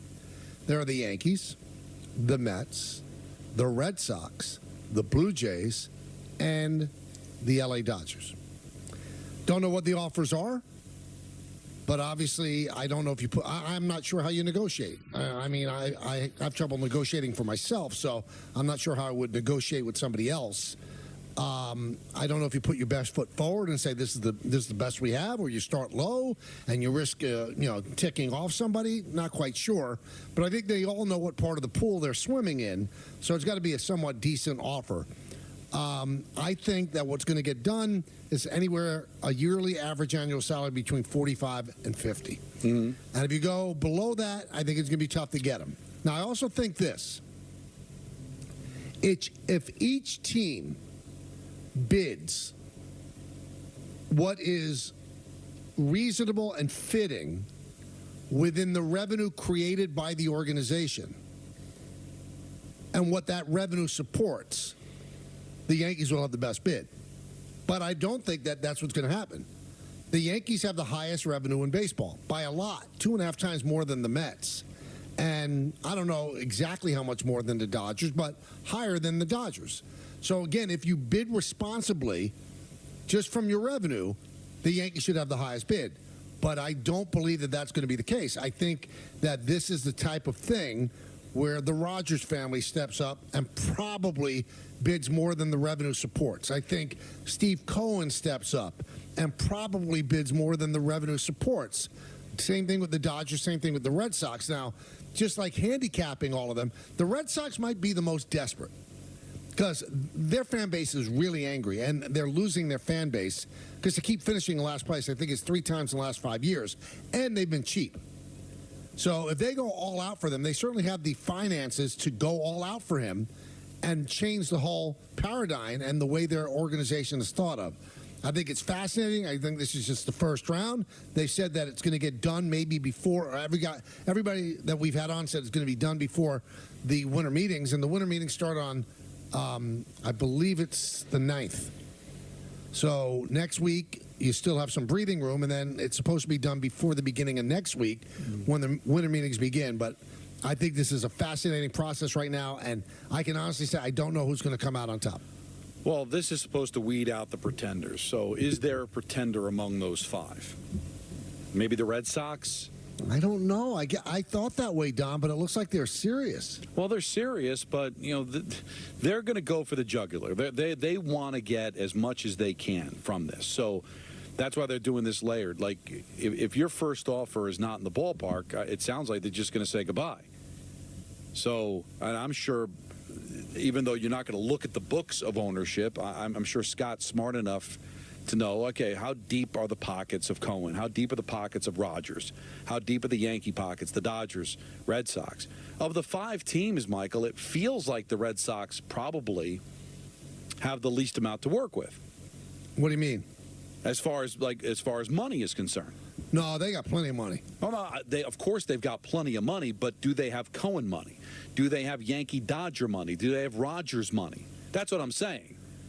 They've got a lot of money, though, because they do own Nesson and they own the Fenway. So, I mean, I think they're okay. And John Henry is loaded. I know. I understand. But not loaded. Nobody's loaded like Steve Cohen. Right, but that's my point. Michael, saying you come in 5th of these teams is not an insult.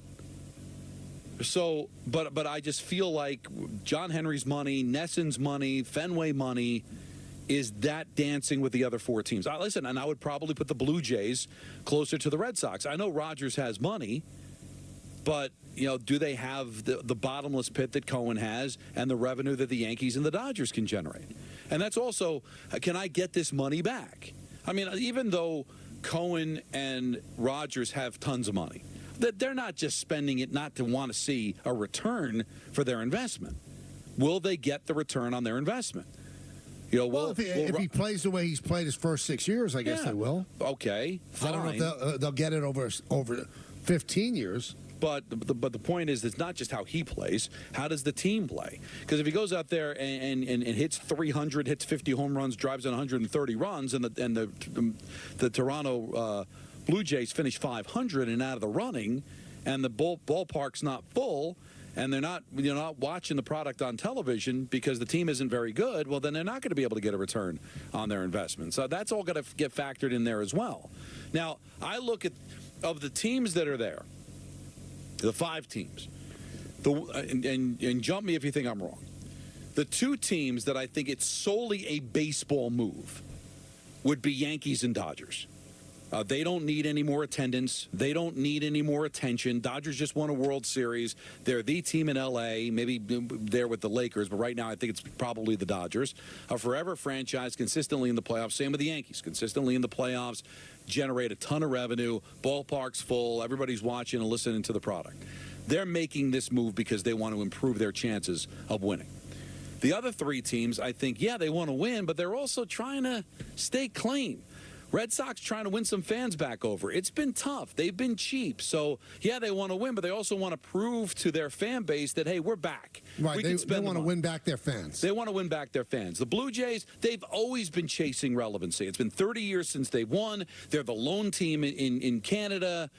They feel like they want to prove to their country and to the rest of Major League Baseball that they are a player. They've had a ton of talent, but they haven't won in a long time. So there's baseball, but there's also they want to plant their flag. And I think the Mets want to plant their flag. It's been a long time since they played second banana to the Yankees. They've never truly beaten the Yankees in winning over a free agent. It's been a long time since they've been as good or as relevant as the Yankees have been. So as much as Cohen wants to win, I think this could be a major statement to their fans and to their worth to beat the Yankees at something. So I don't know what all that means at the end of the day, but I think the Dodgers and Yankees are in it purely for baseball. The other 3 have another modus operandi, which might make them dig a little deeper into their pocket, maybe a little deeper than they want to check those extra boxes. Now, I would think of those 5, and there might be more. I mean, Philadelphia met with them, too, so Philadelphia might make some kind of an offer. But right now, there's been 5. Of the 5, I think 3 fall under desperate. I think the Red Sox are desperate. I think that the Blue Jays are desperate. And although the Mets got to the NLCS, I think they're desperate for what Don just said, to get a generational player and to beat the Yankees at something. And to show their fans, you know what, it's a different sheriff in town. So I think of those 3, the least desperate is the Mets, because they can still make hay this offseason by getting great pitchers, signing other players. There's other ways for them to go. But in terms of like a statement move, getting Soto and taking away from the Yankees would be big. The Red Sox need him because their fan base is eroding because they're sick and tired of John Henry not spending. And the Blue Jays need him because they have to do something. Yeah. And they've got to show Vlad Guerrero that we're serious about signing you, too, because if they don't bring in a Soto, they might not get Vlad Guerrero back.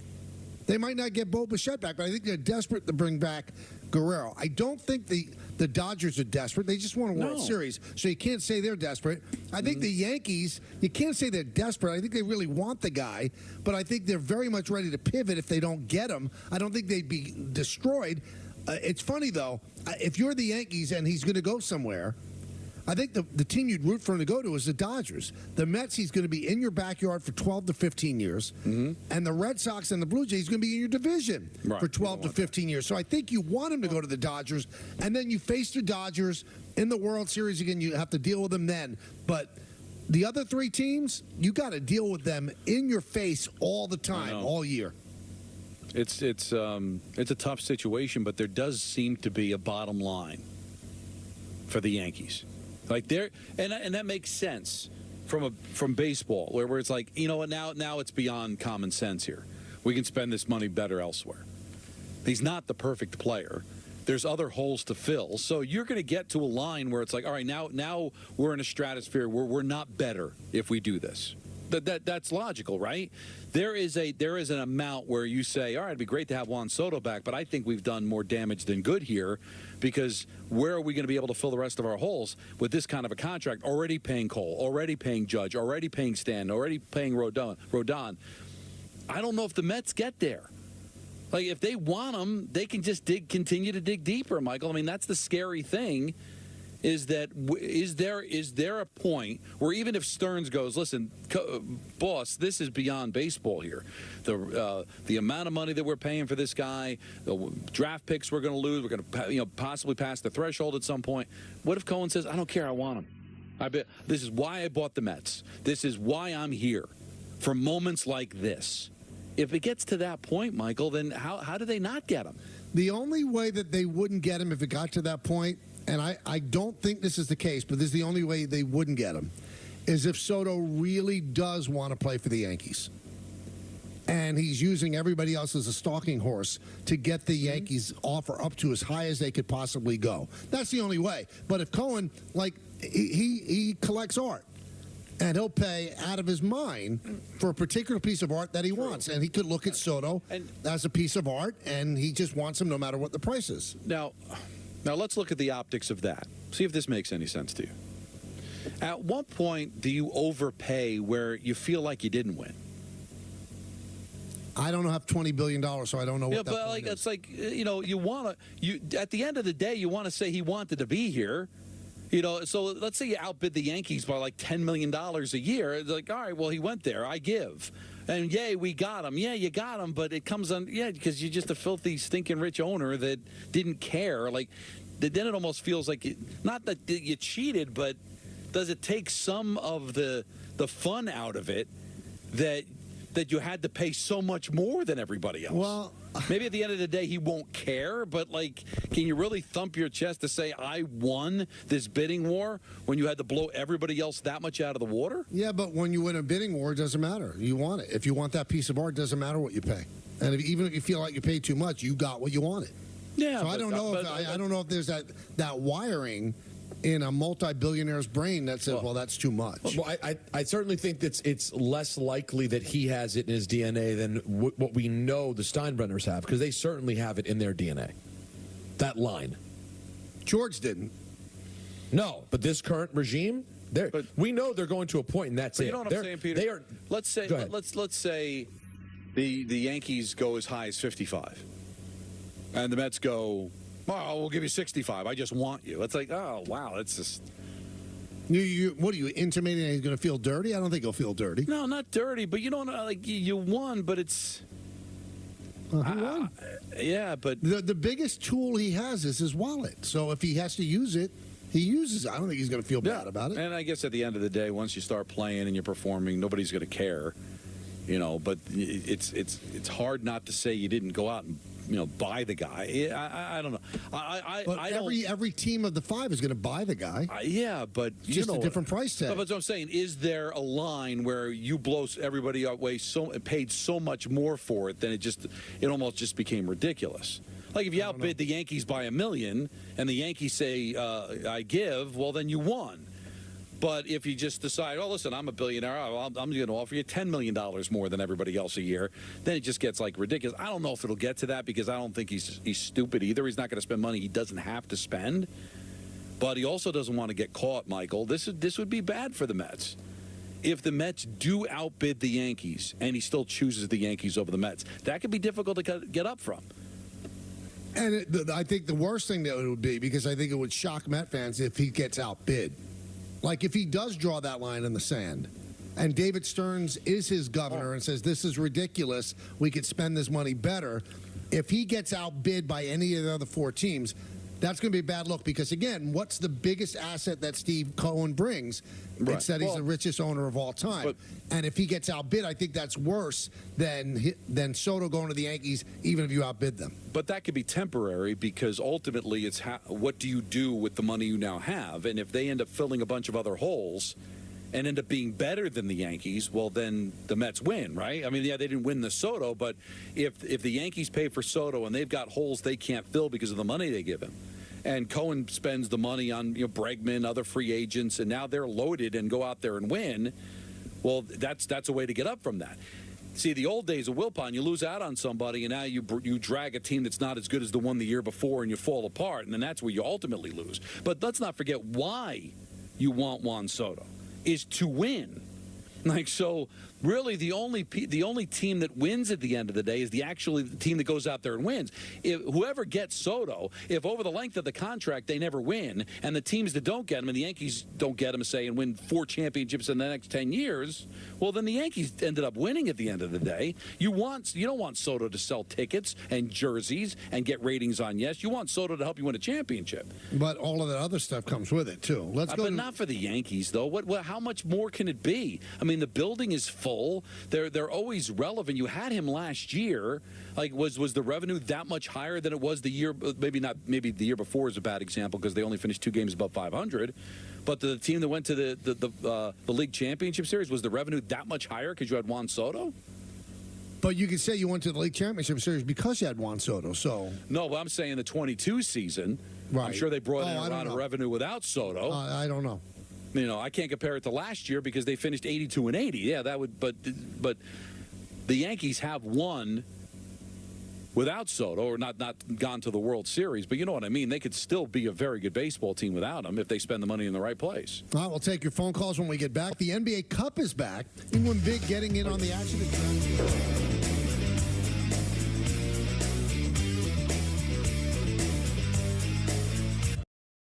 In New York, all that anyone is looking for is a chance.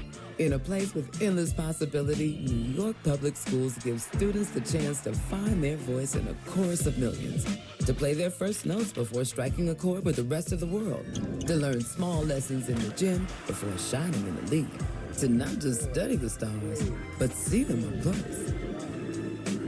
And every time you take a chance on the New York Lottery, our schools win.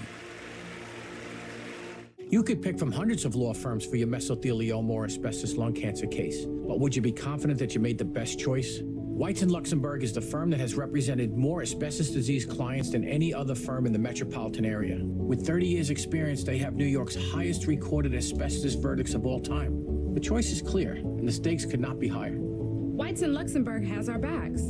Call Whites & Luxembourg today. Call Whites & Luxembourg today at 917-LAWYERS. That's 917-LAWYERS. Stepping up to the 18th tee. Our player has the game. Lauren, is your head in the game? Get your head in the game. Looking after our minds has never been more important. That's why at Roan we're working with the LPGA to inspire mental fitness in everyone, on and off the course. Yeah, my head's in the game. Visit linkedbylovetv.org to learn more about kidney disease, transplantation, and prevention. Get the facts, get checked, and get healthy.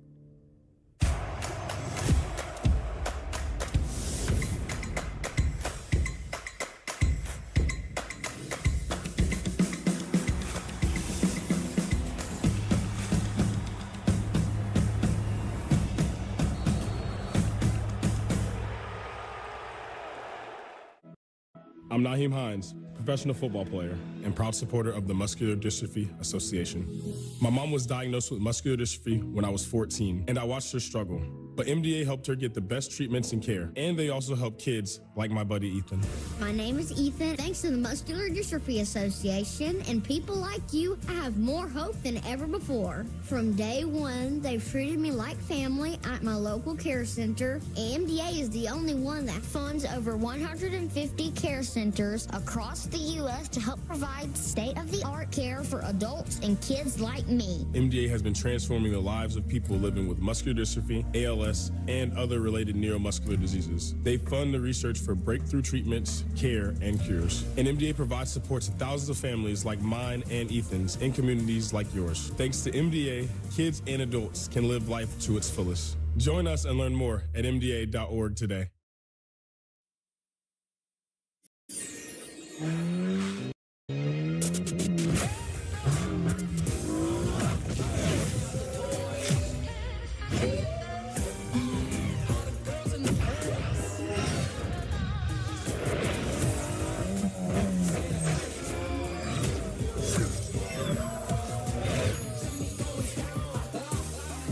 Hurry into your local Acura dealer for the seasonal performance event going on now.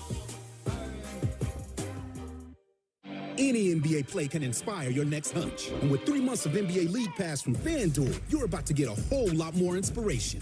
So if you think they're going to rock the rim right out of the gates, hello, or you want to RSVP to the block party, there he is. Yes, sir. Or you think it's going to start raining threes, let's go. FanDuel has more ways to bet on players so you can make your hunches happen. Right now, new customers bet $5 to get $150 in bonus bets if you win. Plus, all customers get 3 months of NBA League Pass on us. FanDuel, America's #1 sportsbook. Hi, Eric. Hi, Mel. Is now good for a quick catch-up on your plan? Yes, now's great. Has anything changed since we last spoke? You know what? Yes, I'm thinking more long-term. Great. We'll make that change to your plan and adjust as needed. This helps a lot. Bye, Mel. Bye. Make sense of your money with Citizens.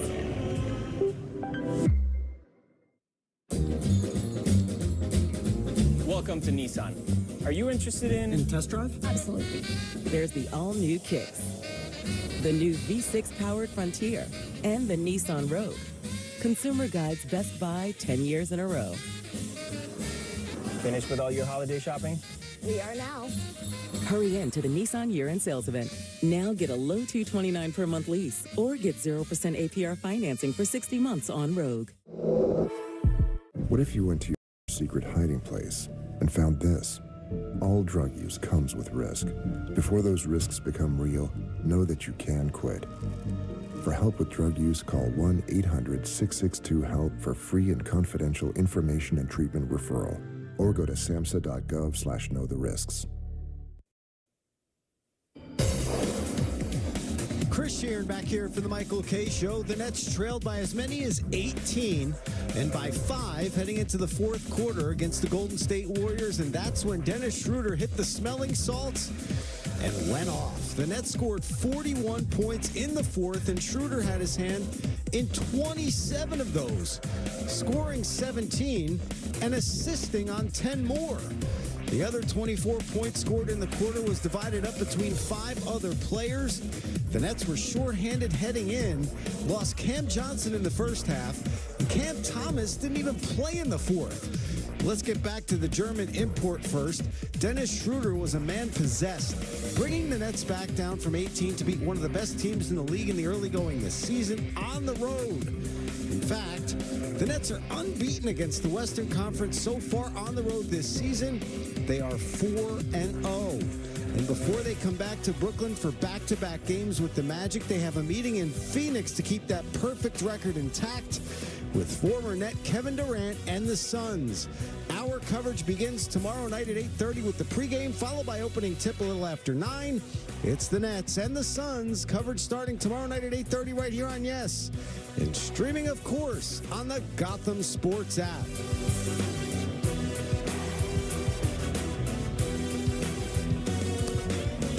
Hey, Usher is playing Barclays Center in Brooklyn on Thursday, December 5th and Friday, December 6th. So all you have to do is head to the contest tile on the ESPN New York app for your chance to win tickets. Brought to you by Live Nation. Tickets are on sale now at Ticketmaster.com. I read the phrase Barclays Center, and we have to give some love to the Nets. I mean, they went into Golden State with really half their team either hurt or Ben Simmons resting, and they beat the Warriors in San Francisco. So the Nets are 2 games under 500, but they have exceeded all expectations. They played very, very well, and it also lends a little bit more of a importance to the 2 games that the Knicks beat them. Those are not easy wins now when you look at what the Nets have done, even on the road. So, and with a team that's just devastated by injury, and Jordy Fernandez had them playing hard all the time. So, obviously, there are not a lot of Net fans out there, so it doesn't warrant us spending like 30 minutes talking about the Nets, but it does warrant us mentioning them because they've exceeded all expectations, and they've done a nice job. But they might be playing themselves out of Cooper flag, and that would be bad. But as Don said, you don't root against your team to lose. Right, Don? Yeah, you're sitting there watching the games, and I would think you'd want them to be relevant, though. You got the right head coach. Looks like they do. This guy's good. And who knows? Maybe they can, I don't know, but they could be a play-in. That would be a shock. If they get to that point, wow, what a job he would have done. Let's go to Tony in West Haven. Tony. Big Tone. Good afternoon, gentlemen. Peter, you got to listen to Michael. Take his offer, Peter. Nothing beats having a nice home Thanksgiving meal. You wake up in the morning, you light the fireplace, you put on your sweatpants. Wait, you think I'm moving in with his sister? I don't understand what you're saying. No, well, listen, Peter, listen to me, baby. Listen to me, baby, okay?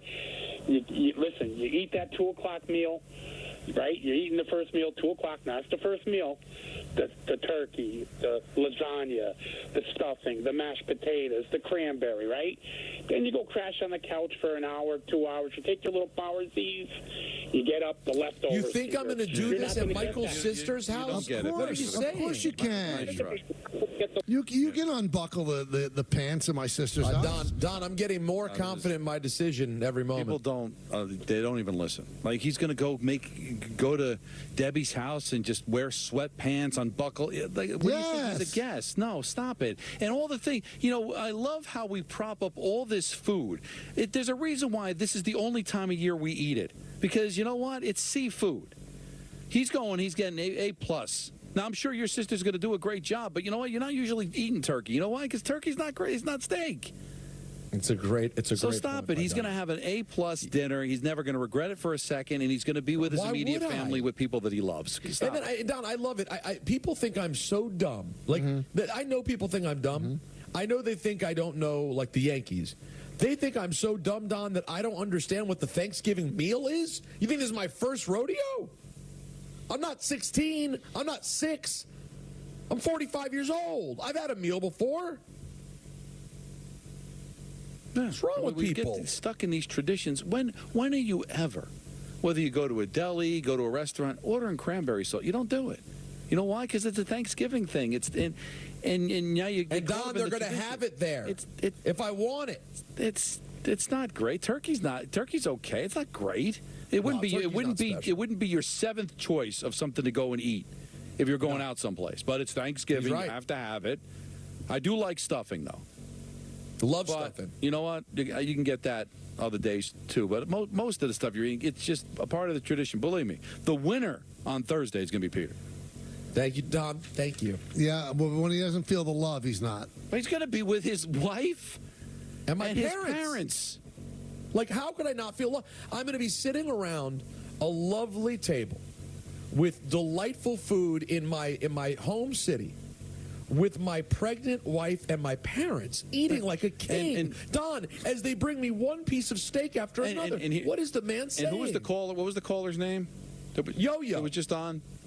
Bumchuck. Right. No, Tony in West. Bad guy. And I'm going to tell you why he's a bad guy. Because he's describing what he's going to be doing in Thanksgiving while the rest of his family is working their asses off so he can sit there in his sweatpants and watch football. You think that's great for the family? Oh, it's great for you. So you got to Peter. Here's what you got to do. You got to sit around in your own filth, stinking like hot garbage, while the women serve you food. Right. That's exactly. You and your dad sit there and watch football, while Natalie and Mindy just slave for hours on end to make sure that you're happy. Yeah. You know what though? You're being simplistic. No, you can order that food and have it be. They don't have to do anything.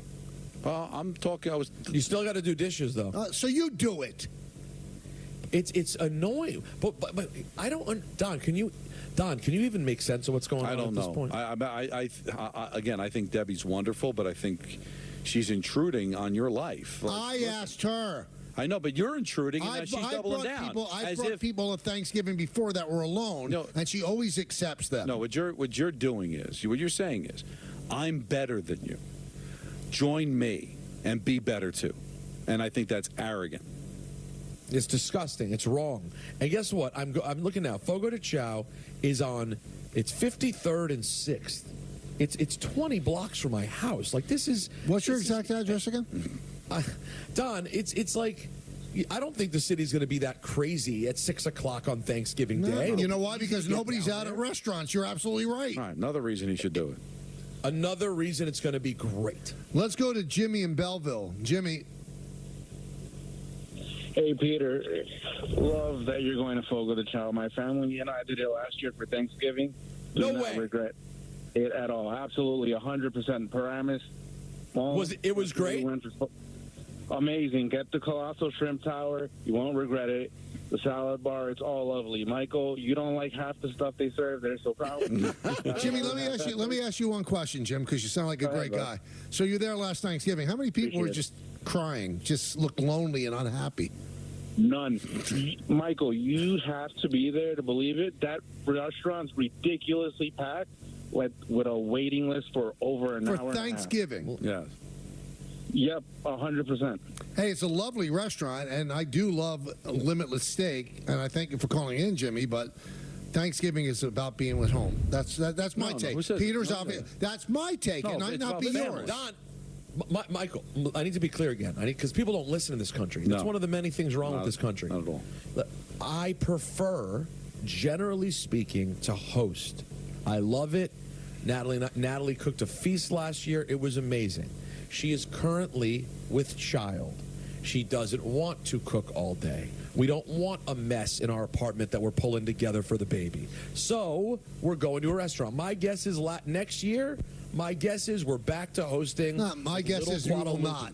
Guadalupe will be screaming at the top of his or her lungs, and you will not be wanting to have anybody over. Well, then that's the choice they make. But the family unit's together. That's what matters.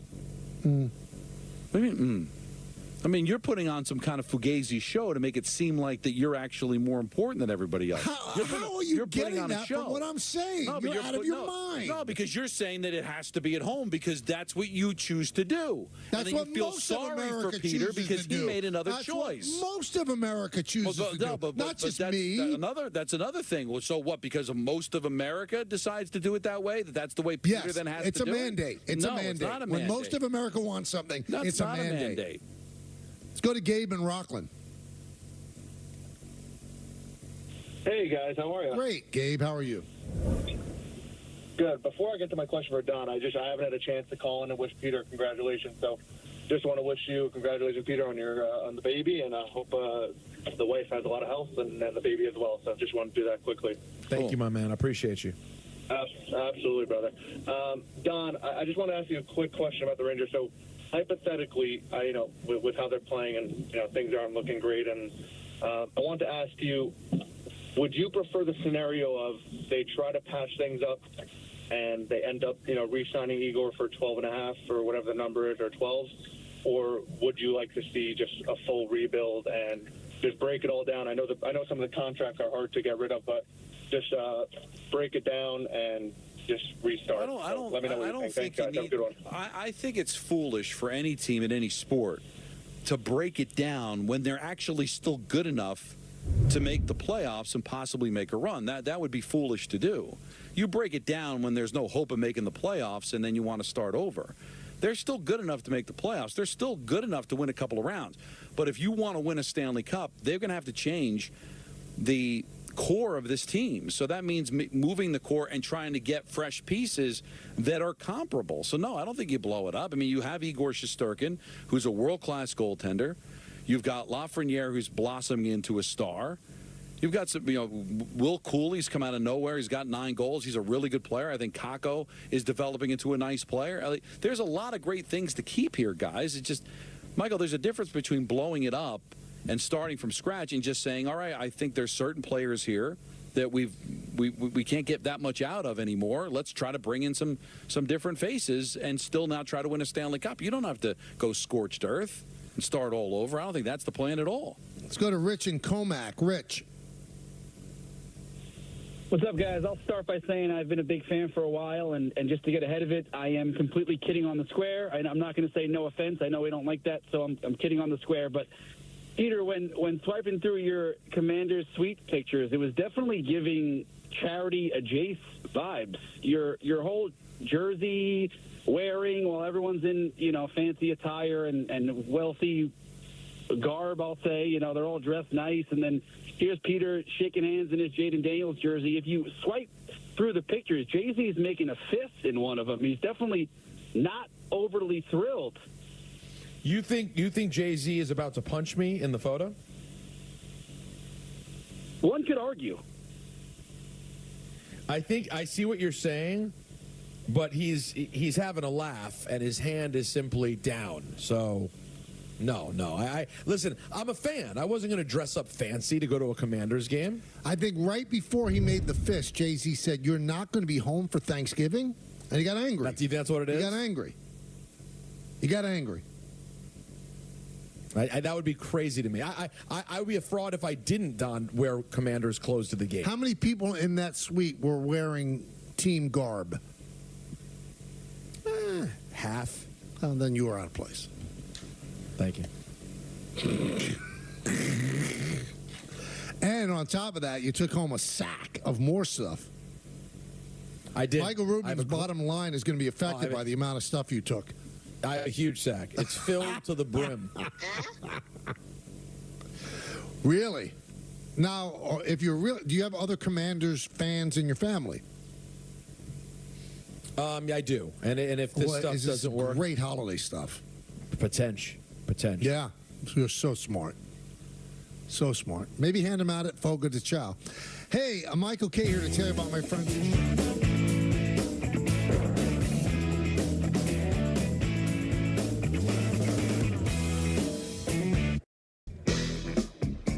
Amazon Black Friday week is here. Woo! Woo! With new deals added every day. Woo! Shop great deals all week on Amazon. Woo! Welcome to Nissan. Are you interested in a test drive? Absolutely. There's the all-new Kicks, the new V6-powered Frontier, and the Nissan Rogue. Consumer Guide's Best Buy 10 years in a row. Finished with all your holiday shopping? We are now. Hurry in to the Nissan year-end sales event. Now get a low $229 per month lease or get 0% APR financing for 60 months on Rogue. Welcome to the Warehouse, home of Blitzball Battle 5, where the big leagues meet the backyard. Pro athletes and some not pro athletes. Hearts on the line. Games that matter just enough. It's on to the final. Blitzball Battle 5 premieres November 4th. Watch all year round on Warehouse Games YouTube. I'm Naheem Hines. I support the Muscular Dystrophy Association because they help my mom and kids like Ethan. Thanks to the Muscular Dystrophy Association and people like you, I have more hope than ever before. Join us and learn more at mda.org today.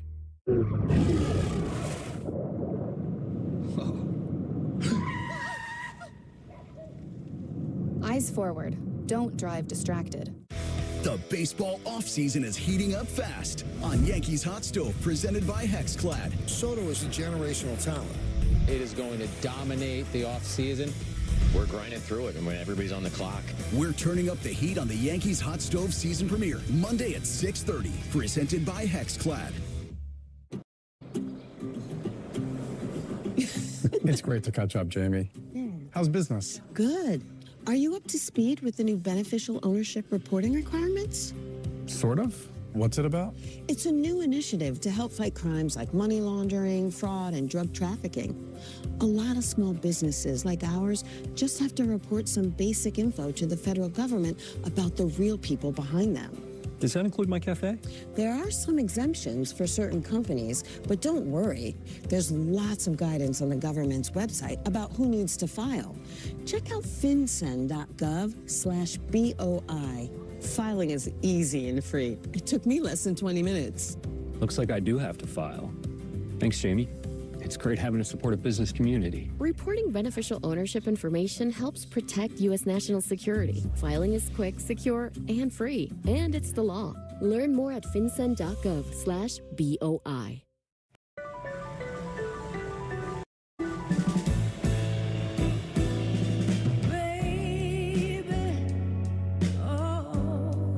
Can't you make up your mind? Oh, 'cause you're so far away. Am I just wasting my time? Yeah. Dear non-stick surface, you're great for scrambling eggs, but to drive on, well, that's what it feels like when things get rough. Good thing we have amazing traction. Let's bond. Toyota all-wheel drive vehicles. Get Black Friday savings all month long.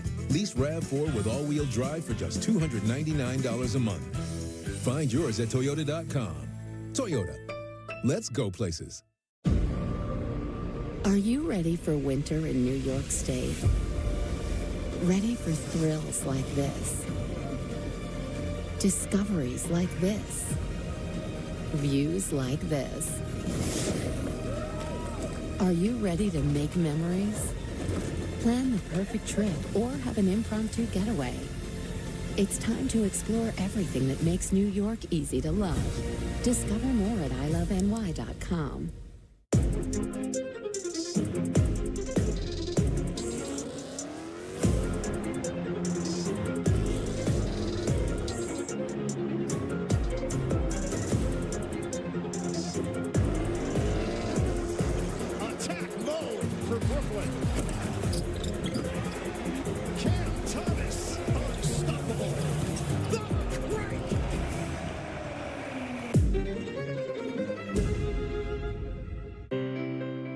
From the personal experiences that shaped you to the accomplishments that shaped the world, every moment of a veteran's service is meaningful.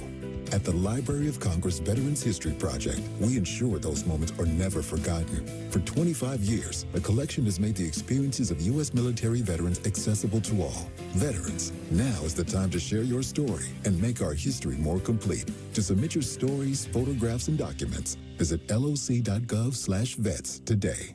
What if you went to your secret hiding place and found this? All drug use comes with risk. Before those risks become real, know that you can quit. For help with drug use, call 1-800-662-HELP for free and confidential information and treatment referral, or go to samhsa.gov/knowtherisks.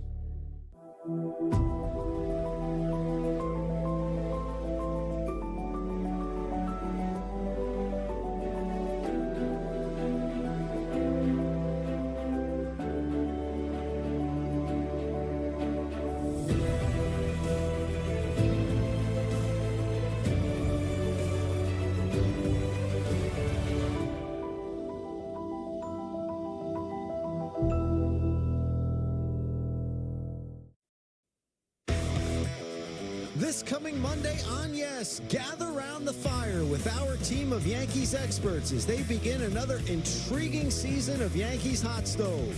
Bob Lorenz, John Flaherty, Jack Curry, and Michael Kay offer their takes on Juan Soto and the rest of what could potentially happen in the majors before the winter meetings begin the week of December 9th in Dallas. That's a brand new season of Yankees Hot Stove, premiering next Monday, right here on Yes, and streaming, of course, on the Gotham Sports app.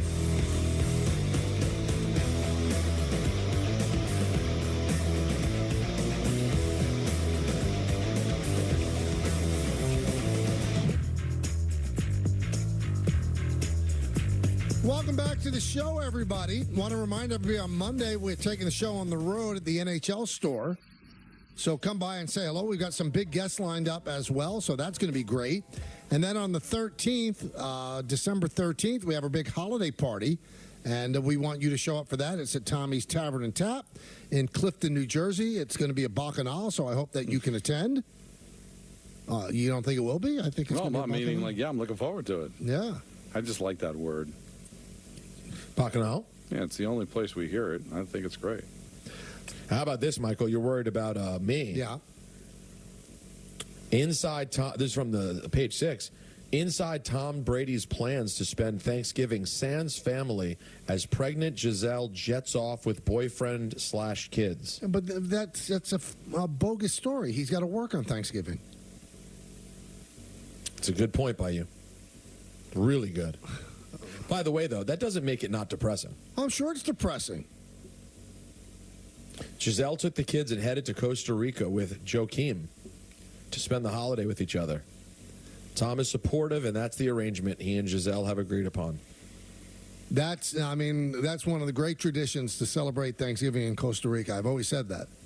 It's almost like Fogo de Chao. Well, with Joaquim in particular. Yes. Anthony in the car. Anthony.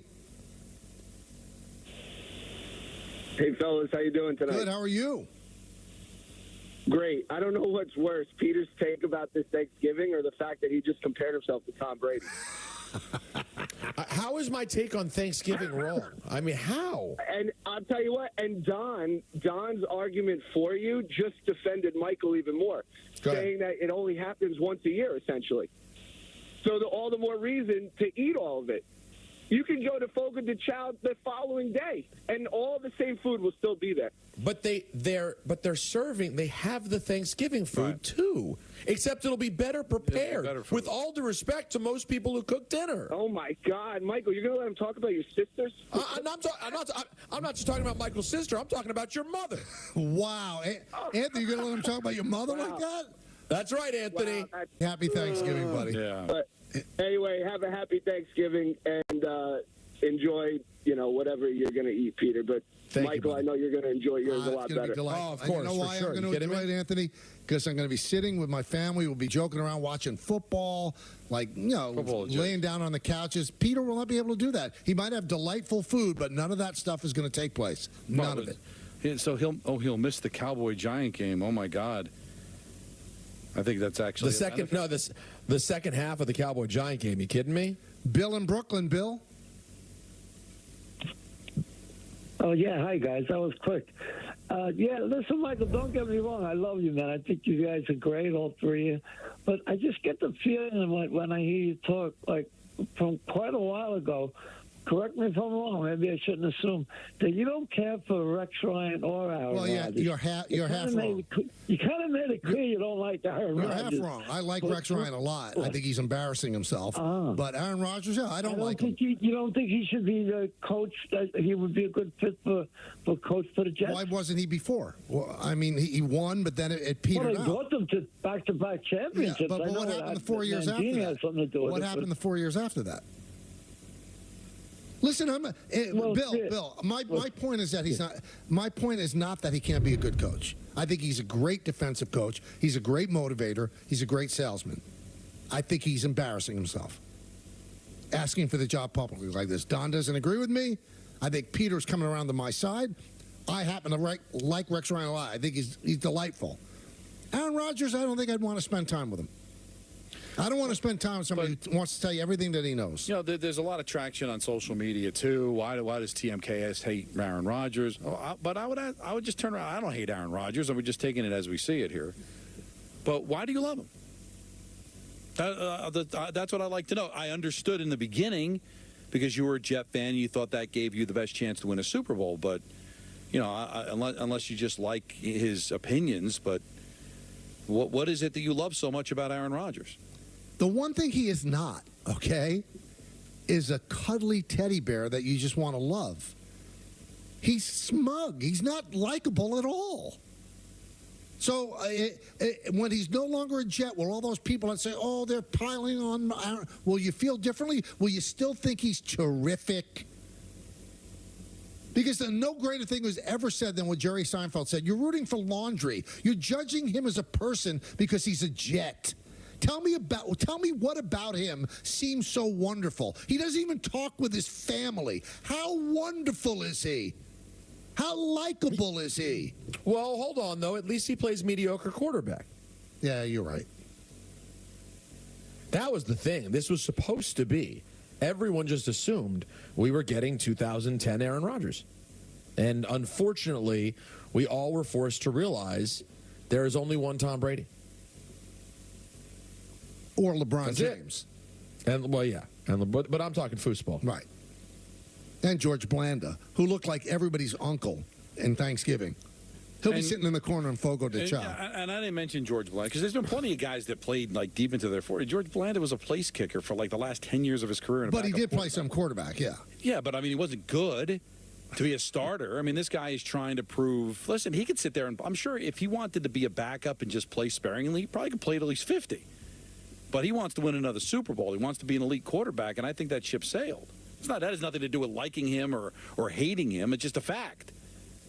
It's a 41-year-old quarterback. Why do people care if we like somebody personally? If he played great, we wouldn't. I wouldn't even have a word to say about him. Because people, for some reason, and in some cases they might be right about other hosts or whatever, is they think that everything is agenda-driven.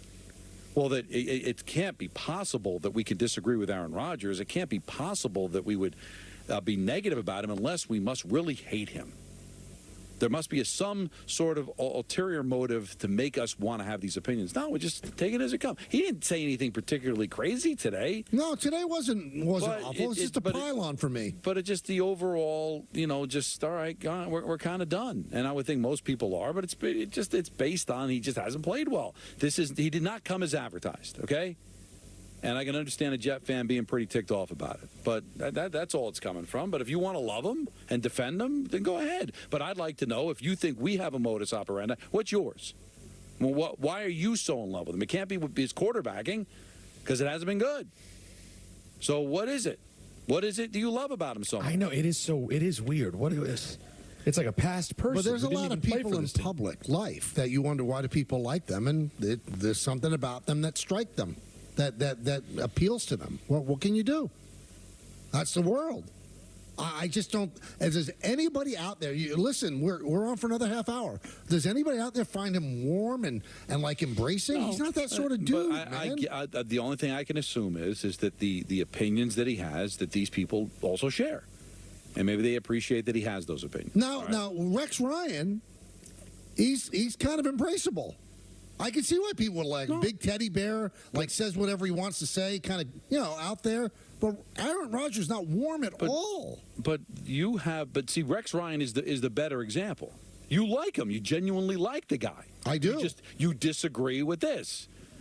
I mean, it's okay to disagree and still, at the end of the day, like the guy, root for the guy.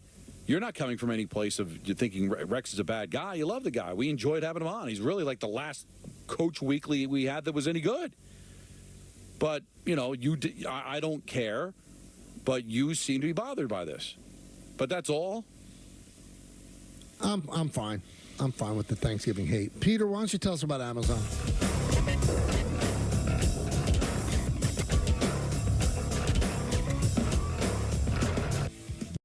The Michael K. Show on Yes is brought to you in part by Bigelow Tea, who encourages you to grab a mug and tea proudly.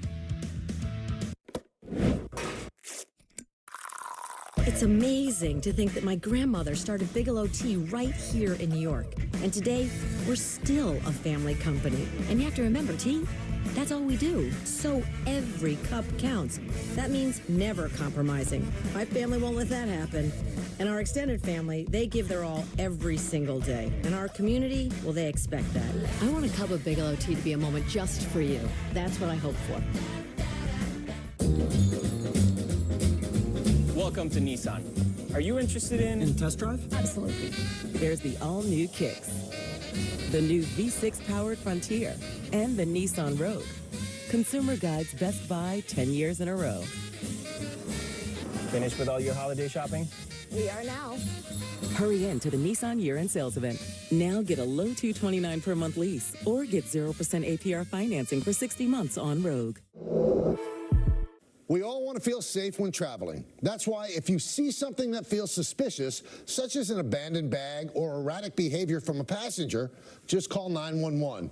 You can call anonymously, and it's okay if it turns out to be nothing.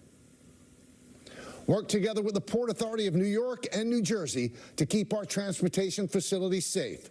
Visit PANYNJ.gov to learn more.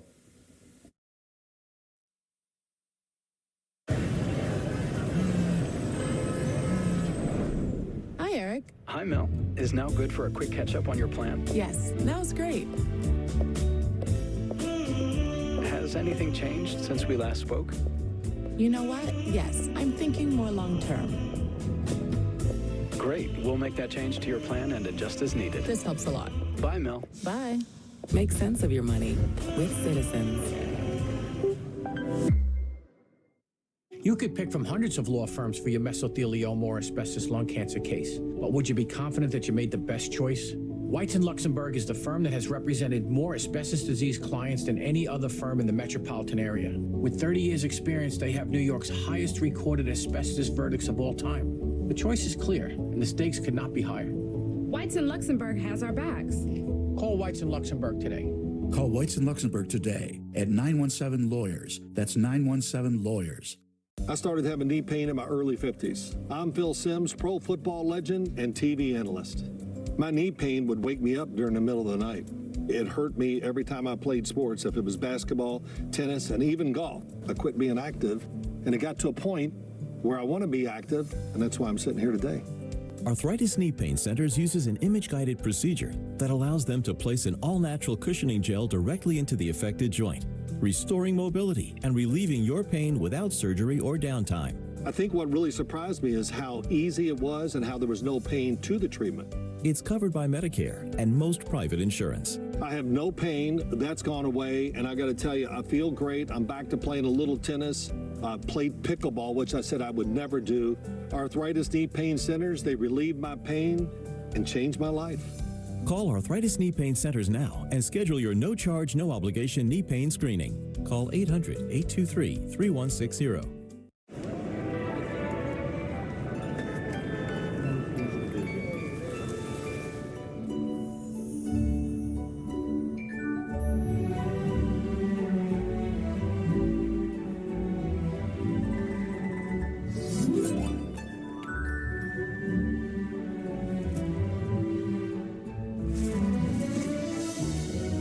Ticket to winning the season. Give the chance to win up to $1 million with holiday scratch-off games from the New York Lottery. I was diagnosed at 65. 37.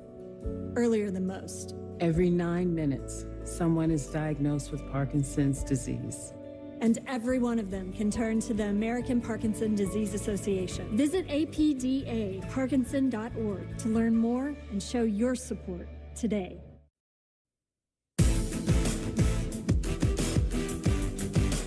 Side up at 1 tomorrow. Either Peter gets a share or Don and I walk away a winner.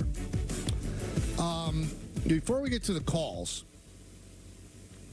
I like Dan Hurley a lot. A lot. Mm-hmm. The setup's rough. I like the whole family. I like the dad. I mean, really, they're solid people.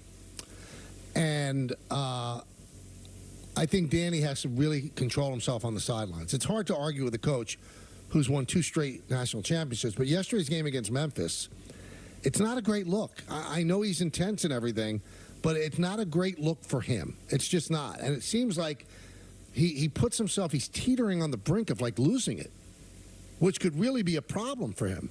I mean, if he does and says the wrong thing, it could stick with him forever. So he's already proven that he's one of the great winners in college basketball. And I know that every game means a lot to him, and it looked like it was a poorly officiated game. But I don't know if you guys got a look at how he acted. You want to hear it? Yeah, it's a tough look. For me, I don't know what happened. I might have lost my balance by the absurdity of the call, or maybe I tripped. But if I made that call at that point, I would have ignored the fact that I was on my back. If I made that call, I would have ignored that. I would have ignored that. How you could call that while that game was going on, the way that game was going on, is just beyond me. But I know, I've never seen the one ref before. I didn't even know he was a college ref, and then I'm familiar with the other two, so I'm not surprised. See, now that sounded very calm and, collected. But if you see him on the sidelines and the things he's screaming, I worry about him. As a guy I like, I worry about him. He doesn't have to be that guy. Maybe he was wise not taking a pro job. I don't think you could be like that in the NBA. Although, I mean, do you see the other day, Fred Van Vliet put his finger on a ref's head? Yeah, it's not good. And Mike Brown did something similar? Not good. No. Really not. Not kidding around. Seriously. I'm serious. No, I'm being serious. And another thing. Caesar and Huntington. Caesar. I felt like calling back only because of the fact that you guys have been mispronouncing Fogo do Chão, which is actually Fogo do Chão, not Chow. So that's one. Peter, can I give you a heads up when you walk in? Well, I can pronounce Fogo do Chão appropriately, but I'm saying it with a bunch of gringos. Give me a break. I'm not going to put. What's the point? All right. So the point is that when you walk in, don't go for the salad bar right away, because then you tend to get full. No, I know. And then they'll cheat you out of all the meat. So that's one pointer. The other one, funny story about the pão de queijos. I brought my best friends there and their wives. And I swear they were pulling out pão de queijos from like their purses after we left. Of course. Of course. Now, what's the proper way to pronounce it again, Caesar? Fogo do Chão. To show. Not chow. Not chow like show. Yeah, not chow like an Asian pronunciation. It's more like show, which means fire from the floor. So Fogo do Chão. Are you an investor in Fogo de Show? It's still a hard. Do you see what I'm saying? Do you see what I'm saying? What do you mean? What you're saying? You said you're still saying it horribly wrong. This is why I don't bother. You keep saying show. He said show. No, show. Show. Like show. Show. Yeah. Okay. Good. Yeah. Fogo. So anyway, all right, guys. Enjoy your Thanksgiving. All right. Whatever you guys decide to do, I know you guys are going to have a wonderful time. You too. All right. Thank you. Bye. You too. John in Oakland.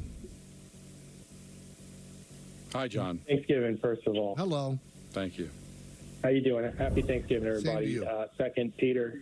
Thank you. Peter, congrats. I got first one coming on the way via IBS as well, so shout out.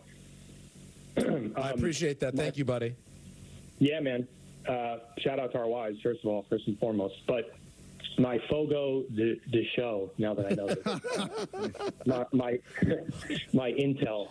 First of all, Caesar, spot on. Stay away from the salad bar. That's what, listen, I love the salad bar stuff at Brazilian Barbecue. That's the only problem. I really enjoy the salad bar stuff. Listen. You just got to wait. I'm just telling you, stay away. My take, though, so a year ago, let me paint the picture. We walked in with our syndicate, the boys. We came to eat. Yeah, thank you. We're walking in. I will not speak of the activities prior to, but I'll tell you that we ate well. I kept my car green the whole time. I'm waiting. Yep. Yeah, getting my fill. I start to see I felt like I was at the casino. We got the men in suits with the earpieces, there's somebody they're scoping out. I'm getting frozen out. No more meat. So that whole, all-you-can-eat activity is complete BS. Oh, wow. Wait, they froze you out? They wanted you to stop? Froze me out. And this is just me. Are you a large man that they were afraid would consume a lot?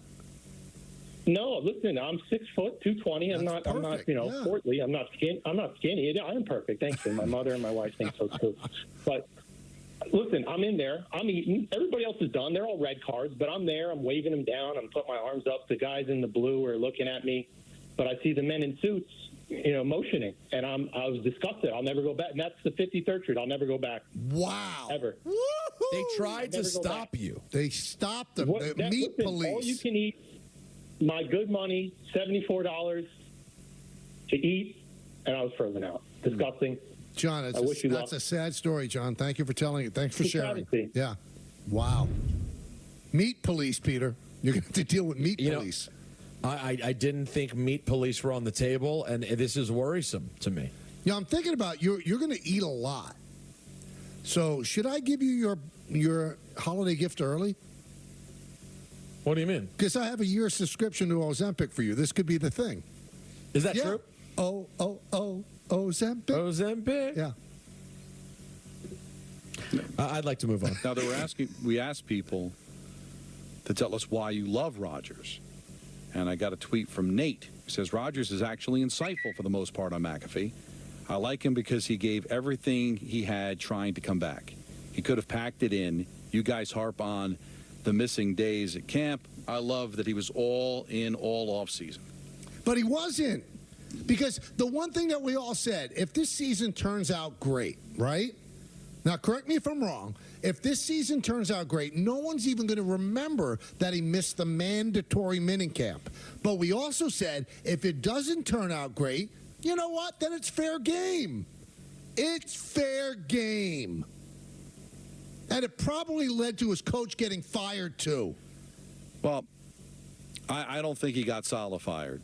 Or Douglas for that. No, I don't say that he actively did it, but his ineptitude. His performance, his ineptitude, for sure. But also, the thing that I can't stand is what he did to Williams, and it's always, he'll take blame, but he'll also make sure he throws other people under the bus. And leaders and quarterbacks don't do that. And if you think that's just Michael and Don, Williams, when he scored that big touchdown against the Commanders, tweeted out #WhiteLine. It bothered him too. You don't do that to other players. And he shoved Saleh on the sideline when Saleh was going in for a hug. He's just bigger than everything in his mind. And all that would be forgivable if he performed, and he has not performed. I think most people, all of it's forgivable, Michael, if this team's 8-3. Go to Richard in Manhattan. Hi, fellas. Before I get to my Yankee point, NFL football on Thanksgiving is so overrated. I only remember two things about NFL football on Thanksgiving. 1977, when Ahmad Rashad proposed to Felicia Rashad at halftime during the game. That was 1970. And 2013, when Romo was going out with Jessica Simpson. They were showing Jessica Simpson more than they were showing the game. Those are the only two things I ever remembered about NFL football on Thanksgiving. Actually, the game that I do remember on Thanksgiving was 1971, the game of the century, which turned out to be a great game. Oklahoma and Nebraska, 35-31. When Bud Wilkinson said facetiously at the time, Nebraska was driving to score, and he says, maybe Oklahoma should let them score so they can get the ball back quickly and then try to score and win the game. And he was saying that facetiously, but he was miles ahead of his time because they end up doing that in the NFL 30, 40 years later. Okay, fellas, one last thing. All right. Today is the anniversary of one of the greatest Yankee trades ever, and it was the first piece of the Yankee puzzle, 1972. Michael, I'm not going to put you on the spot. I'll give you the answer. It was Greg Nettles coming to the Yankees. But can you imagine, in a span of 3 years, the Yankees acquired, through trade, Greg Nettles, Sparky Lyle, Lou Piniella, Mickey Rivers and Ed Figueroa, same trade, and Willie Randolph, Doc Ellis in the same trade. 5 trades in a period of 3 years. You will never, ever see that in sports again. You left out Chris fellas. Chambliss. Never. I'm sorry, and Chris Chambliss also in there. Those 6 trades during that time, you will never see that in any sport, ever. Those trades, Gabe Paul and the rest of the general managers that engineered those. Everyone thinks that Steinbrenner's money bought the Yankees, and it helped. But it was their shrewdness in those trades. All those guys were big pieces, and it was amazing what those Yankees did with that team and those players. Happy Thanksgiving. Unbelievable. Thank you, Rich. Pleasure, But fellas. I will tell you this. Thanks, Richard. Nettles was acquired in 1970, so that was before Steinbrenner owned the team. Easy. Let's go to Josh in Los Angeles. Josh. With Sean, not Josh, but Sean. I just want to talk to you guys about this. Yeah, Sean. Wow, I don't know how they could have gotten that wrong. I'm sorry, Sean. It's worrisome. Sure. It's okay. I got a cold, and I guess maybe I butchered my own name. I just want to talk to you guys about the Soto thing. Also, Peter, great move on the Thanksgiving plans. I would do the same thing. I would skip Michael's sister's place. I didn't mean it like that, but keep going. Thank you. On the Soto thing, I think I've been listening for the past few weeks about this, and the last time I called in, Michael, was when A-Rod opted out, and you and I talked for a while about the Lowell option, which I completely disagreed with at the time. We didn't know A-Rod was on the PEDs. But this one, on the Soto thing, I think the Yankees have to do it. And the reason being is this, is there's no plan B in place. I don't agree with the Bregman thing. And I think if you let him walk away after giving up all those prospects, it's like there's no plan B that Cashman has here. Let me ask you a question. How do you know what the plan B is? It's only the conjecture what reporters are saying. I'm sure they have a plan B. But even if you look at the pipeline, Michael, it's like there's no. I know there's Dominguez. I know there's the pipeline doesn't mean anything. The pipeline comes into play if you get Soto, because you can go cheap in other places. Sure. But if Soto doesn't sign with them, then they could spread around the $50 million a year they were going to give to him to 3 different players. So listen, I don't know if the plan B will be better than Soto. Probably not. But I'm sure they'll be competitive and they'll be a playoff team. We don't know what the plan B is, Sean. Yeah, I just for me personally though, it's like, I'm not saying we have to go out and get every superstar, but I just don't think I don't think we put in a full effort this year to even get this far. The bullpen was weak. The bullpen was not weak. Really comfortable with Rodon. It was not weak. How was it weak? I mean, even mid-season, you're looking at Clay Holmes and he's blowing game after game. He was an all-star at mid-season. He was still blowing games. He blew games every time he got in the game. Okay, so then you know what? The one thing they do well, Sean, is that they're really good at putting together a bullpen. So then they put Luke Weaver in there. He was almost unhittable. But the bullpen was not an issue. I'm not sure what you're complaining about. They still finished with the best record in the American League. The road went through New York. You went to the World Series.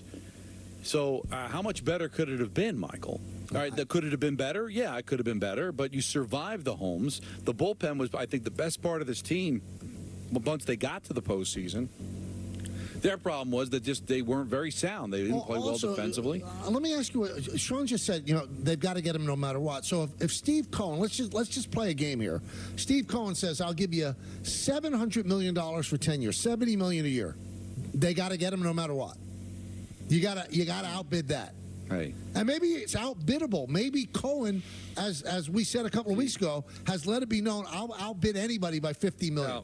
Now, this is apples and wrenches. These are 2 completely different players. But remember when the fans were saying, give DJ LeMahieu whatever he wants. Right. How'd that work out? Like, none of the fans ever want to think of what it means if you go too far. So let's say they do whatever they have to. They pay whatever they have to bring Juan Soto back. And you've got a bunch of minor leaguers, filling out the holes because now you've got, fiscal responsibility to have to deal with because of the other contracts that you have. Those fans will be complaining, go over the threshold. We don't care about international money. We want an all-star at every position. Well, you can't do that if you overpay for Soto. Now, maybe the other teams aren't going to care about that, but you just don't do these things in a vacuum, okay? They come with consequences. And I think that they should try to bring him back, too, and do what they can. But there is a budget. And I do think, Michael, for all these teams, I don't know what the number is, but for all these teams, there is a number where it now doesn't make any more sense. And I don't know what that number is. And I don't know what the number is either. But I would guess the number's higher for the Mets than it is for the Yankees because of Cohen. Let's go to Andrew in Medford. Hey, Andrew. How you doing? Good. What's up? Listen, it's funny. I wanted to talk about the Soto thing, too, and then that guy got on. Listen, I understand the Yankees went to the World Series, right? Good team, no doubt. Juan Soto is a great player. But is it really worth the Yankees to invest all that money into one player? Like, they need tweaking, no doubt, but they have a chance to get Plan B. They don't really specifically say it's just off of reporters, but you're talking about 5 quality players they can get for one. And as much as I love Soto, is it really worth the Yankees? Well, I mean, you can't say it's 5, though, Andrew, because let's say that I'm guessing. $50 million, it's probably 3 players that they can afford for the $50 million. So it's really going to come down, is it worth it, No, I mean, that's the question they have to ask themselves. That's the question that every one of those 5 teams has to ask themselves. And there also becomes a time, I mean, nobody wants to hear this, especially Scott Boras, but he is a flawed player. He is an amazing offensive player. There is no question. He's not a great defender. He's not a great base runner. And so, yeah, you're paying a lot for a bat. Now, it's a hell of a bat. Don't get me wrong. I'm not trying to downplay the player, but we're not talking about a 5-tool guy. You're talking about a guy who's just extraordinary at one thing. Yes. And it's an important thing. And you're paying a lot of money for that, and I can see good baseball people saying, all right, well, do I want to give this much money to a player that's one-dimensional, as great a dimension that is? When you were talking about Judge, you were talking, now granted his age was different, but you're talking about a guy with a great glove, a great arm, a leader. and a tremendous bat. You were talking about major aspects that were multiple. Soto, you're talking about an amazing player that's on the offensive side. Anthony in Throg's Neck. You know, Mike, listening to this, and I appreciate you taking the phone call, all three of you guys. Happy holidays. But listening to this is just, it's beyond me. Because all these same Yankee fans that are calling into you right now complaining about it's a crazy contract and this and this and that, these are the same guys that'll call you in September, October of next year if the Yankees are 5 games out of first place and are fighting for a wild card of what's going wrong with the team. It just doesn't make sense to me. You can't win if you do, and you won't win if you don't. And the fact that Aaron Judge is not actively recruiting this guy, and he came out and said it. Aaron Judge, to me, is having the worst past 3 months I've ever heard of a star baseball player. Anthony, it's come down to money. Well, how can he recruit him? I don't understand. He knows that. But Mike, how do you know that Lindor or Guerrero or these guys from these other teams aren't? You know what? They're wasting their time. They're wasting their time. It doesn't matter who's going to pay him the most money. Also, Aaron Judge was just a free agent, Anthony. He knows that players recruiting him didn't matter. It was how much the money was going to be. You know what the recruitment was, you're telling me no Anthony, matter what you know what the recruitment was? Yeah. The whole year he played with the Yankees. The love fest from the fans. The way he was treated in that room. He was treated like a god. And he had an unbelievable season. There's your recruitment. That's all you have to do. Aaron Judge doesn't have to beg him. Anthony, it's all about the money. I mean, how do you know the Judge at some point didn't say to him, dude, man, how great is it going to be us together? And Soto's like, listen, if the Yankees pay me the most money, I'll stay. Well, then if that's the case, and everybody knows that in that room, what could you possibly say to him? Hey, you should see those houses in North Jersey, man. Oh, you should see how the fans... He played a whole year, went to the World Series with them, got nothing but love from the fans, nothing but love from the media. And what Anthony's saying, I mean, Lindor. So if Lindor's calling him every day and Steve Cohen gives a below-market value offer, it doesn't matter. Why don't people get this? It's about the money, and it doesn't make Soto a bad guy. No, but I think they're looking at it like, why would you, a Yankee fan would say, why would you leave the Yankees? A chance to win every year, one of the most important franchises in North American sports. He's not looking at it that way. He's looking at it, I'm one of the best players in the world. I'm going to make any team that I go to great, and I'm going to make as much money as humanly possible. So maybe the Mets aren't as great an organization as the Yankees, but if they pay me the most and I'm on the Mets, you know what? I'm going to love it. He loved Washington and still left. Everybody after the World Series, all the Yankee players, we're just going to give him time and let his family and himself make a decision. Well, what could Aaron Judge possibly say to him on the phone that he doesn't know already? That's why I laughed at the trip to L.A. What could they tell him that he doesn't know? He just spent 7 months with the New York Yankees. They have a top-flight facility. They have great players. One of the two-time MVP. Okay, and he has to beg him? No begging involved. It's all about money. Yeah, because these fans would take a discount to play for their favorite team, and I get that. I know. I'm a fan too. But that's what fans do. But that's not what professional athletes do for the most part. Some of them want to stay at home, or some of them like one team more than the other. When you hire Scott Boras, and you're going to have a dog and pony show that you've had this offseason, he's going to the highest bidder. Big day before Thanksgiving show tomorrow. We're excited about it. We've been planning for it for weeks, maybe years almost. Picks. And we have our picks. We're going to have Lupica. What a way to enter into the Thanksgiving holiday. Unbelievable. And we'll talk more about Fogo de Chao. Or did I get it wrong again? Yeah, I think Billy, you were close. Help us out. That's a wrap on the show for today. Coming up next, Hope Week Remembered. For all of us here on The Michael Kay Show, this is Chris Sheeran saying have a great night. We'll see you again tomorrow at 3 o'clock.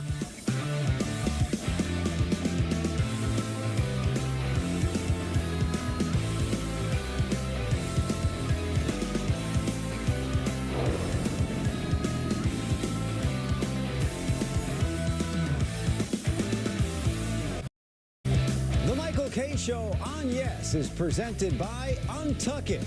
Shirts designed to be worn untucked. Shop now at untuckit.com. Untuck It makes every guy look better. From tall to short, from big to slim. From our iconic button-downs for all shapes and sizes to a whole lot more. Try us today. Untuck It. We just make guys look better. Oh, and we make great styles for her, too. Shop the sale now at untuckit.com and more than 80 stores worldwide. Does RexMD really work? Over 85% of patients said not only does it work, they saw results the very first night. Get started with the 30-day sample pack. Generics now only $1 per tablet at rexmd.com/30. Welcome to Nissan. Are you interested in a test drive? Absolutely. There's the all-new Kicks, the new V6-powered Frontier, and the Nissan Rogue. Consumer Guide's Best Buy 10 years in a row. Finished with all your holiday shopping? We are now. Hurry in to the Nissan year-end sales event. Now get a low $229 per month lease or get 0% APR financing for 60 months on Rogue. Why pay too much for cable TV when it costs less for Fubo? Get all the channels you want with all the entertainment you love for the price that cable can't beat. Start watching at FuboTV.com.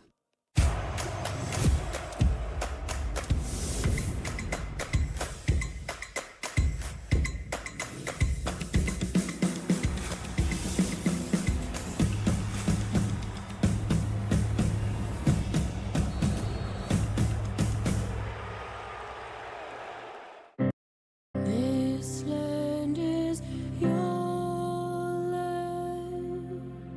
This land is my land. This land we love belongs to all of us. Yet not everyone is treated equally. Right now, millions of Americans are fighting for the things promised to all by the Constitution. Freedom, justice, equality. The ACLU is leading the fight to protect our civil liberties.